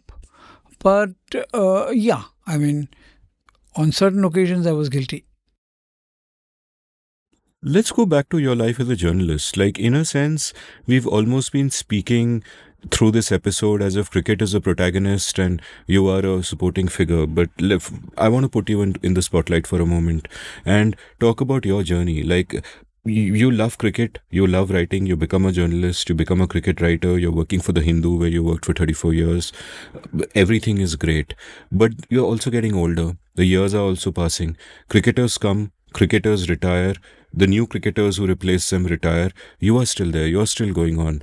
how did you think about your own life? Like, what did you want from life? Were you just thinking that this is great, I'm doing what I love, let me keep doing this is a good life? Or were there other things that you had? Like, did you sometimes wonder that should I be writing about more than cricket? And of course, you did. You wrote about films and food and all of that, which we'll talk about. But cricket remained the thing that you were famous for. And of course, you went on to write books. But what was your mental journey like? Like, how was your innings proceeding? What was self actualization for you through these years? What more? I mean, could you find a better job than writing on cricket in India and getting paid for it? I mean, you are watching from very vantage positions, traveling to countries you couldn't have. I used to think, about the West Indies. I'd read so much and heard from former cricketers that when I went, I couldn't believe that, oh, I've landed in Barbados, so, or Kings, or whatever, Jamaica. And it took me around, it made me wiser as a person and, of course, as a writer, because challenges were different. West Indies, you could write only up to the T. Then you would write report up to T, and then next day you would again include the first session and write. It was a challenge, and similarly, traveling to places like New Zealand or England, Australia, great cricket nations, I loved it. I would, before the tour, I would set certain goals, prepare for the tour by reading about the countries, reading about the cricket, making my own notes, reading about the subjects whom I was supposed to interview. You just can't go to somebody and just ask questions. So that was a good part I developed. And you asked me about how I managed to keep my focus. Was simply because I was in competition with myself.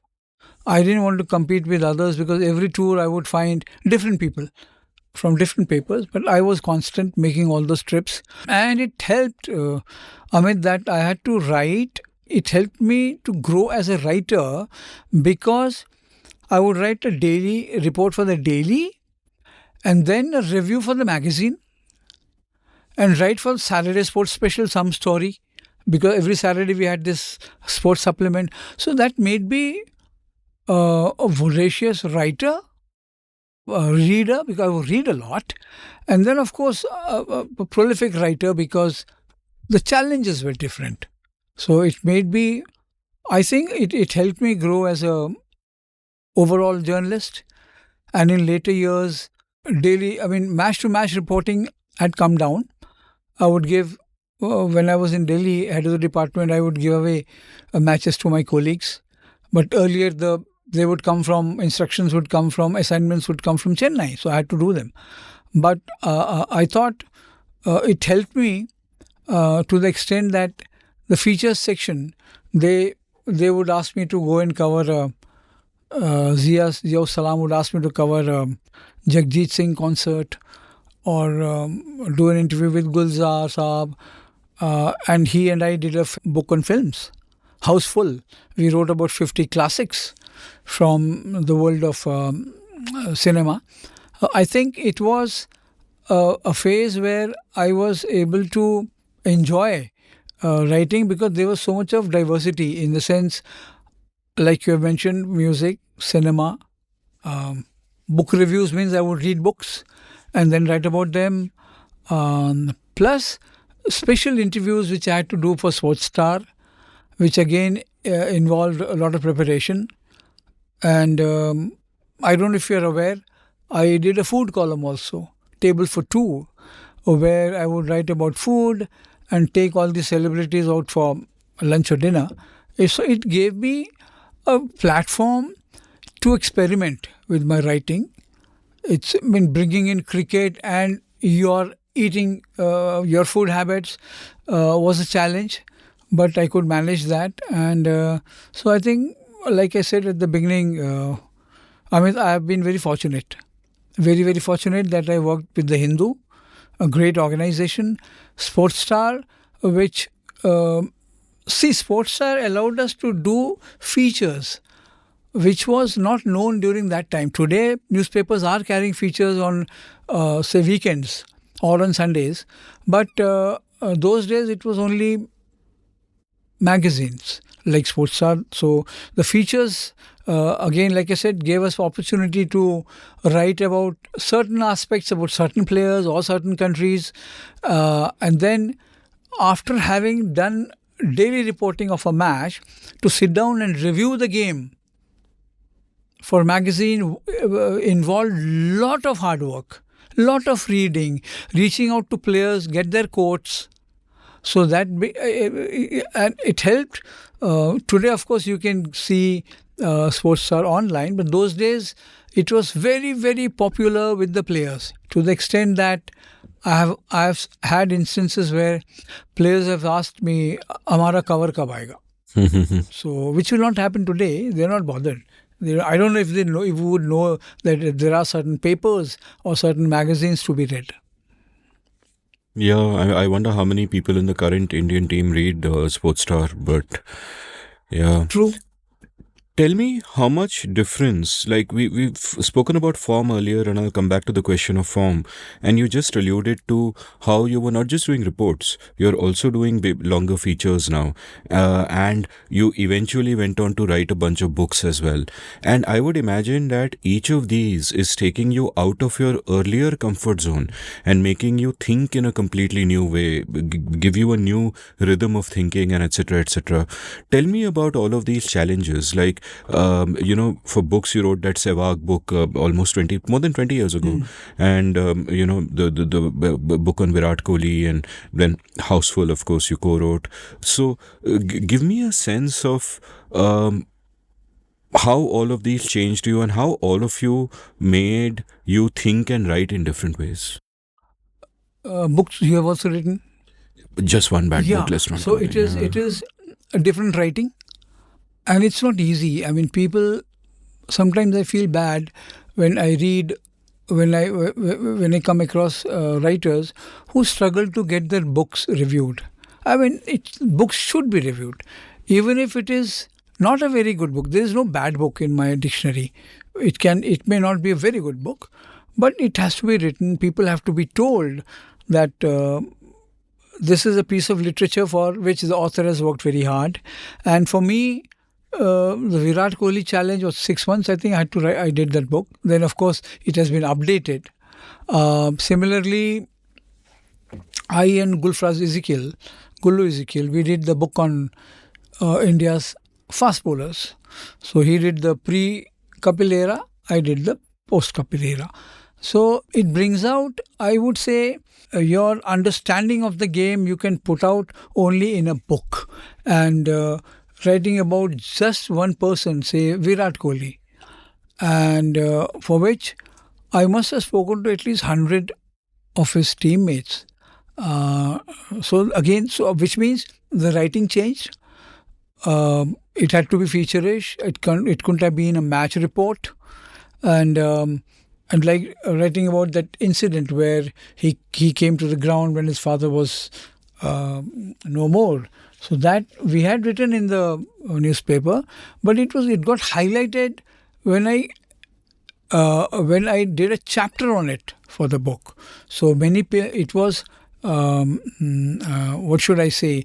It was the toughest part was that particular chapter in the Virat book. So when you do a book, there are so many aspects: background, the language. You have to be very different. You may not be very flowery, but different from a match report, from a daily report. And also, it gives you a very different perspective. To put down 50,000 words, which should be readable 50,000 words, is a challenge, huge challenge. But I'm very happy, Amit, that in the last 10 years, we have had so many books coming out on sports. Earlier, they were very limited. Very limited. I mean, but today I think there are at least in a year there are 10 sports books being published. At minimum 10. over the last 10, 15 years, what are the really impressive ones that you've read? The cricket books. Yeah. One is, I would say, the one by Rahul Bhattacharya, splendid, and his writing style, and I've always liked him. I remember the first conversation when we had, he asked me, "Sir, did Sachin really weep? Did he weep? Did he shed tears that night, 97?" I said, "Yeah." So, because he had read what I had written, so he just wanted to, I don't know why he wanted to make sure. So, that is one very good book I would recommend. And I would say, offhand, wait, Even the sports book on books. women's cricket. Hmm. Siddhant Patnaik, a dear friend, no more sadly, and Karuna, they have done wonderful work. I should say, a beautiful book that brings out everything about women's cricket. I mean, I would love to write a book like that. And which else are there? Even sports books doesn't just have to be cricket. Vaibhav Vats. He did a book on the 2011 World Cup. It's like a travelogue, beautifully written, and it captures the essence of the venues he visited. And I mean, he's a good writer. There's no doubt about that. But to put that in a book form, I was so happy to give him a very, very good review for what he had written. Again, I would love to write a book like that.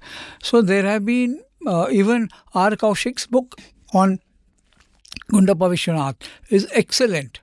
I mean, he's probably the most travelled cricket writer we have known, and a very dear friend. And his focus is amazing. And his book on Vishwanath is a must read for every cricket lover. Tell me also about how your life has changed since retirement. Like, what having a job tends to do is that it gives you a certain structure to your day. That you know what you have to do, you get the job done. Even if you do things on the side like writing books, you structure it within that structure and things happen. But then to retire is to suddenly lose that structure. So there is a disadvantage that, okay, that is gone. So how does discipline happen? How do you do things? There's a danger that life may drift and you may wither away. And at the same time, the plus side is that you're no longer constrained by the structure. You can think more broadly. You can plan things on a longer time horizon, for example.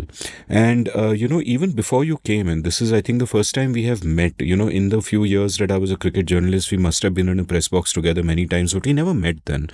But this is the first time that I actually remember meeting you. But before you came, I was telling Gaurav that I am sure that this is someone who will put me to shame with his energy. Because just seeing the things that you're doing these days, your podcast, you've got so many episodes out. Just now you told me about the next series that is planned of your podcast. I can't wait for that. And, you helped your son co-write that book on basketball. So there's so much energy. So give me a sense of, your philosophy towards life and, how these years have been like, given both of these things, the pros and the cons of losing the structure, but also being able to think outside of it. I'm out of the daily reporting, which was a lot of pressure towards the end. And, going to the ground at the age of whatever, a year before retirement and spending the whole day, it was becoming tiring because of my diabetes. But I loved going to the ground, so I went. And after retirement, I'm grateful to my friend Oyon Sen Gupta, who is the editor of Sports Star. He says, "We are not letting you go." So he said, "You're going to be consultant with us and we're going to pick your brains." So again, I loved it because again, I was in the company of young writers, and we have some wonderful writers at Sports Star. And it meant that I was involved in a different way, in a relaxed way. So he made me do a lot of long form interviews and also cover stories. Also, features where I would talk about cricket from the past, what they call it, nostalgia pieces. And then I got involved in podcasts, regular, we still have. I mean, like I told you about this series which is coming up. So it made me sometimes. I feel I've not retired. I'm still doing it, and it is good because when I still get press releases in my mailbox, it feels, oh, I'm very active, and they do respect me and regard me. And I've been, again, like I said, I've been very fortunate. I had some very good relations with officials. Some of these PR kids whom I've always encouraged, always, they would come to me, sir, ek para chhap do bas. It was not difficult because why putting a paragraph which would help a PR kid do her job, keep his job, was good only. So it helped me. It has helped me remain active. I may not be writing every day, but I do write at least one feature in a per issue. If not there, I would write for the website. They would ask me to write for website and also help my young colleagues with the former players, getting them interviews, connecting them with former players, and organizing courts for them. It is good because now, I mean, they would also need time to establish themselves. They are in an era where they are not welcome by players, but my job is to make them welcome. So I love it. Like I said, I don't think I've retired. I mean, it is good that I got this job with Sports Star. I do travel a lot for them. I still travel, not abroad because of medication business. And we also have an annual sports conclave, our awards event, and then we have at least 4 sports conclaves in a year. So I am deeply involved with them, organizing players, organizing officials. So it's a different responsibility, but I'm loving it, and I think I'm just preparing myself for a couple of conclaves now in the coming months. Wow, incredibly inspiring. Your life has been very rich with experiences, but one of the lessons I've learned or started learning is that one shouldn't think of life just as a collection of experiences, but also as a collection of people. Through this episode and in other places, you've referred to different friends in different ways at different points in time. So I'd like you to talk about, the friends who mean a lot to you over this period of time, not just cricketing friends like you mentioned, Bedi Gavaskar, Kapil, but also maybe fellow journalists, maybe people who have nothing to do with cricket, but who are close to your heart and have had a big hand in, making you the person you are. Like earlier you spoke about Ghaus Mohammed, for example. Yeah. So, who are all of these people who are a critical part of the tapestry of your life, including cricketers, including journalists, including just outside of that, See, among the, like I talked about journalists, I would say Gauss was a friend, but Manoj Vatsayana, he also was very helpful. He would be critical of my copy if I didn't do well. And cricketers, there are so many of them. I mean, I can take pride in the fact that, Amit, if there are times we had arrangement, I still have an arrangement with the player, I give them a missed call, not to save money, but so that he will call me back when he's at his convenience. So I do get back those calls. It is better than, he could be in an event, or he could be practicing or whatever. So this is still my arrangement. I give a missed call, they call back, which I'm again very, very fortunate. But I have to mention about my immediate colleagues in the Hindu sports department in Delhi. My senior KP Mohan, he taught me the essence of sports journalism, how to go about it, the importance of landing a copy on time, the importance of sticking to the word limit, how important it is, and sending a copy ahead of time. I mean, the desk may take your copy at till 9, but he would say send it by 7, so that you're free. He'll edit. If there's something, he'll come back to you. So, and reading him, observing him from close, how he would deal with an event. And his forte was athletics. Before that, of course, like I said, cricket. He was second to nobody. It was so generous of him that he gave it to me. And then my immediate colleagues of all these years were Kamesh Srinivasan. He's a big name in tennis writing today in India, where parents come and consult him. Rakesh Rao, who is again an amazing professional. You send him to cover canoeing, he'll do it. He'll give you a good copy. Plus, Rashekar Rao was my colleague. He is now with the International Cricket Council in the media, heading the media department. So these, we all, how can I explain? We all helped each other grow. And suppose I can give you an example. Kamesh would have gone for an assignment. None of us would go home till his copy would have landed. Because there could be times when one of us would have to ring him up because of poor communication.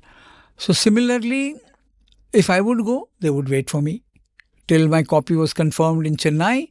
They would not leave. Or sometimes Chennai was a bit difficult to land. I would send the copy to Delhi during the time when we used to fax. And then, of course, Gmail came, that it relaxed.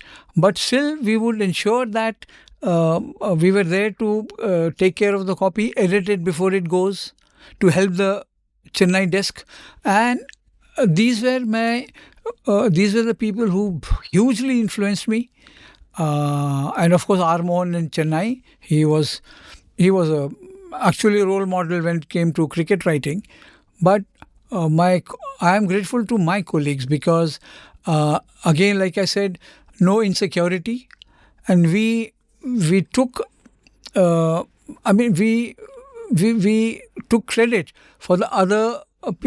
My colleague doing well, and he would take credit for I doing well because we would have helped each other at every point of our career, and it helps.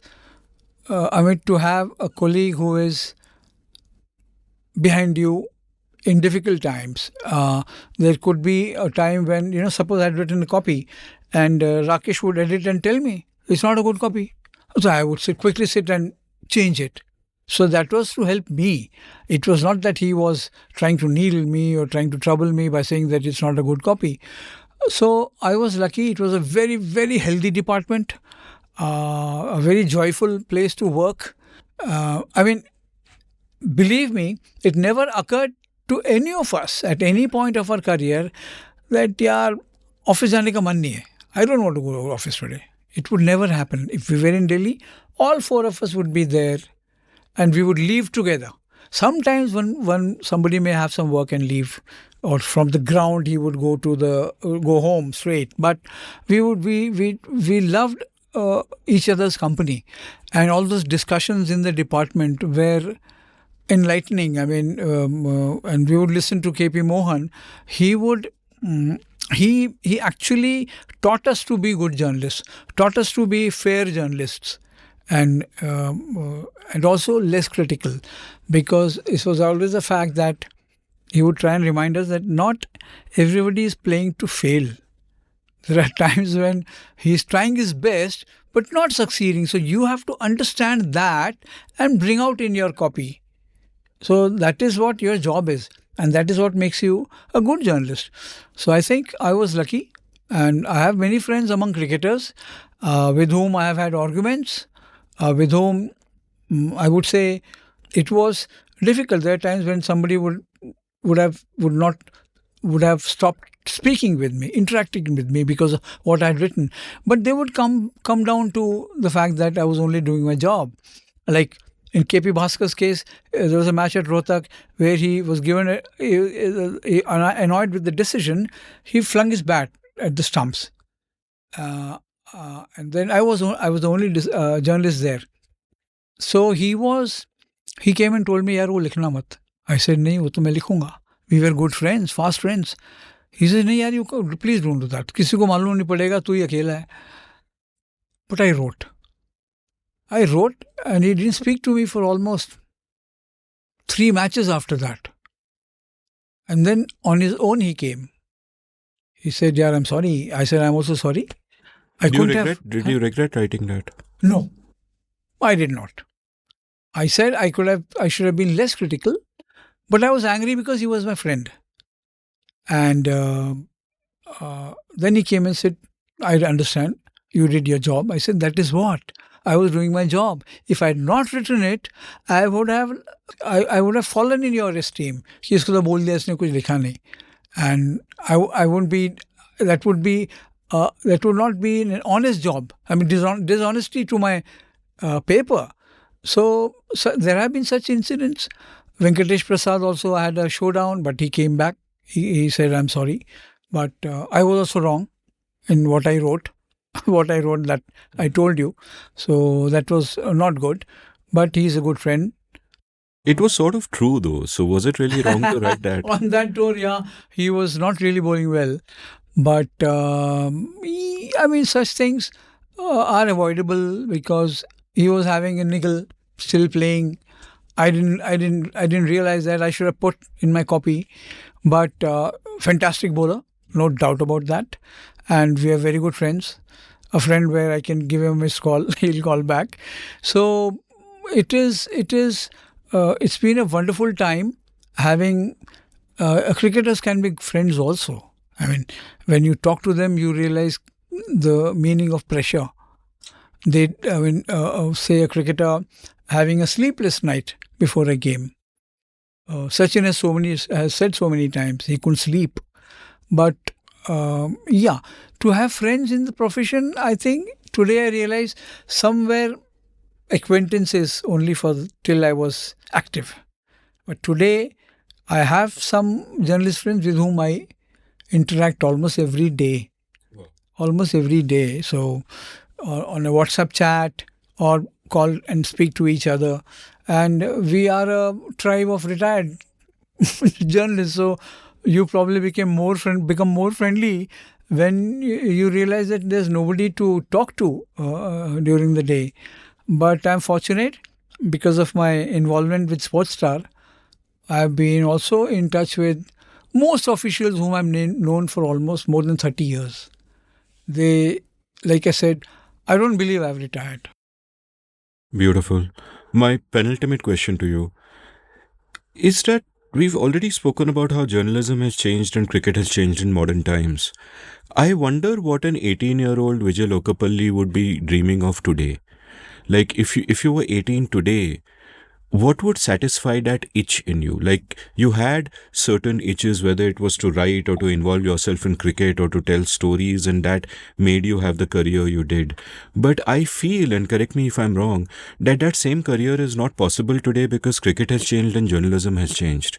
So a two-part question: that what do you think, and I shouldn't say what would a young Vijay want to do today, because I'm sure in your heart you still feel you're young and you're doing all of those things like podcasts and all that. So more power to you. But you know, if you were 18 today, what do you think you would have been interested in or wanted to do? Because there's so much more exposure to so many other things apart from cricket. And the second part of the question is that if there is an 18-year-old listening to this episode who loves cricket and who loves writing and who is wondering that should I try to be the next Vijay Lokapally, what is your advice to him to navigate this difficult world? I mean, honestly, if I was 18, I would have struggled. I would have struggled. Like the key factor is I could become what I am. I could achieve a bit of what I wanted to because of the fact that I had access to the players. It gave me a completely different perspective, and it taught me so many aspects of the game which today's players, journalists would struggle because what should I say? It has become a monotonous way of reporting. You do a press conference before the game, write a preview, watch the game, do a press conference. Again, I mean, you are not able to bring out certain aspects which you could have had you, if you get to speak with the players, spend more time with them. Today, like we were talking, television, it's a big challenge for them. when I was reporting, I won't say that I was making errors, but if whenever I made them, they were not. I didn't get exposed because there was no television. My domestic cricket, what I wrote was gospel. Because there was no television, there was nobody to watch the match so many times, just one journalist. So it was, I was lucky, but today I would have struggled very honestly to write and compete with television. At the end of the day, I will have to give something, so I'll have to think very, very differently, think very hard. Look at angles all the time. It's not possible every day. You can sometimes get the angle you want. So whenever what I tell them today is, if you're an 18-year-old, don't just be a cricket journalist. Not possible. You will. It is better you pick, say, at least 4 games, and football will give you access. Hockey will give you access. Badminton, table tennis, much more friendly. And they are very friendly people. Even wrestling. People think that wrestlers are, very kind of very aggressive, but they are not. They're very kind people inside. So I would say pick 4 sports, disciplines which you like, you can pursue, and don't try to become an expert in one, because it is not possible. Cricket, definitely not. Cricket, yeah, I mean, when I read reports next day, I find they are struggling to be different.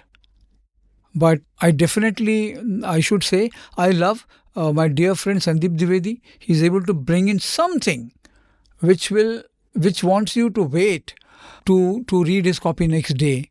And he's a brilliant writer, no doubt. You must have read him. I would say, like somebody like, if Manoj Vatsayan was there today, he would have given you a very readable copy, very different from an 18-year-old of today or 22-year-old of today. But I would say, if I was 18, I would have honestly struggled. And at 18, I was not very good. I was not very good even at 30. But I managed to read others, much superior writers, and learn from them. And my strong point, if there was one, was my ability to analyze the day's play. I could do it, whether domestic, whether international, and local also. I mean, local cricket, I would love to go and cover local cricket even today, if there is a platform for it for me to write.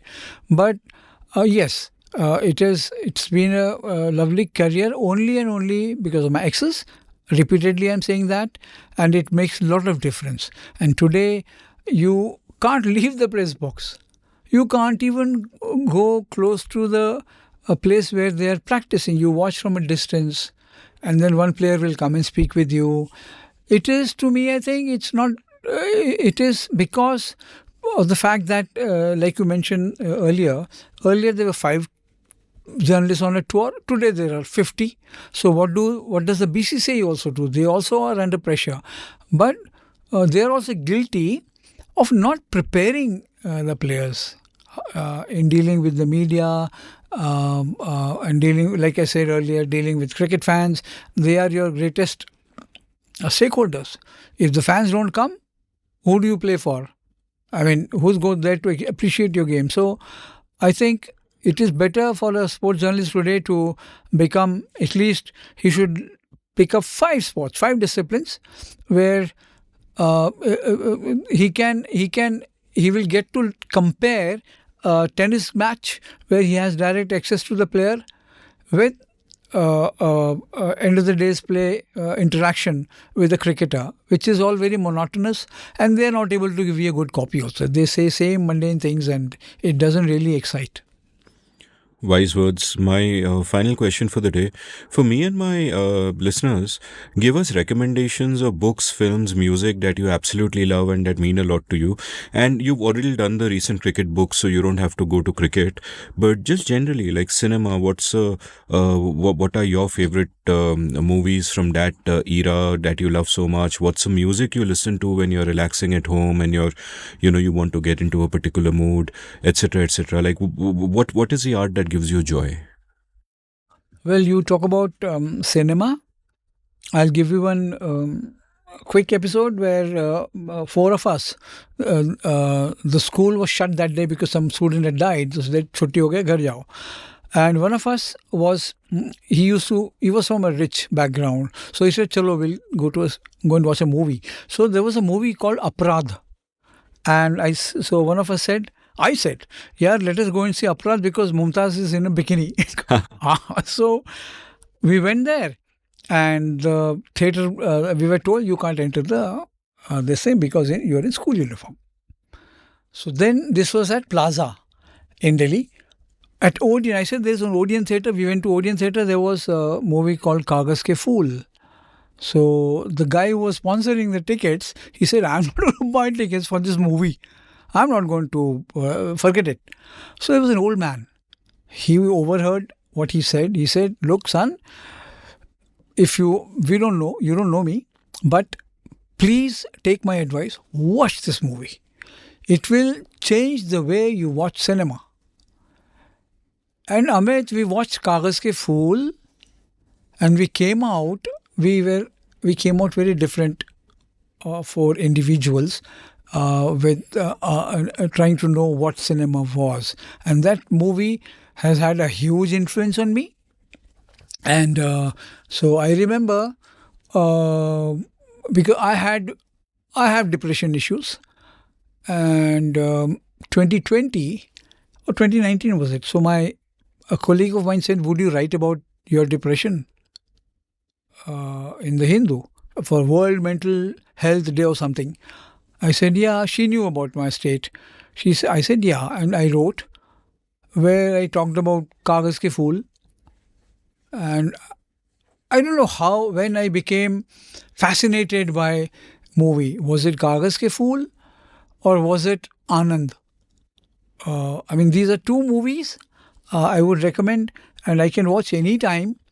Kala Bazaar by Devanand for many reasons: the subject, the acting, and music, songs, and all. So I would say these were landmark movies for me. McKenna's Gold, I can sit and watch any number of time. The Magnificent Seven, any number of time.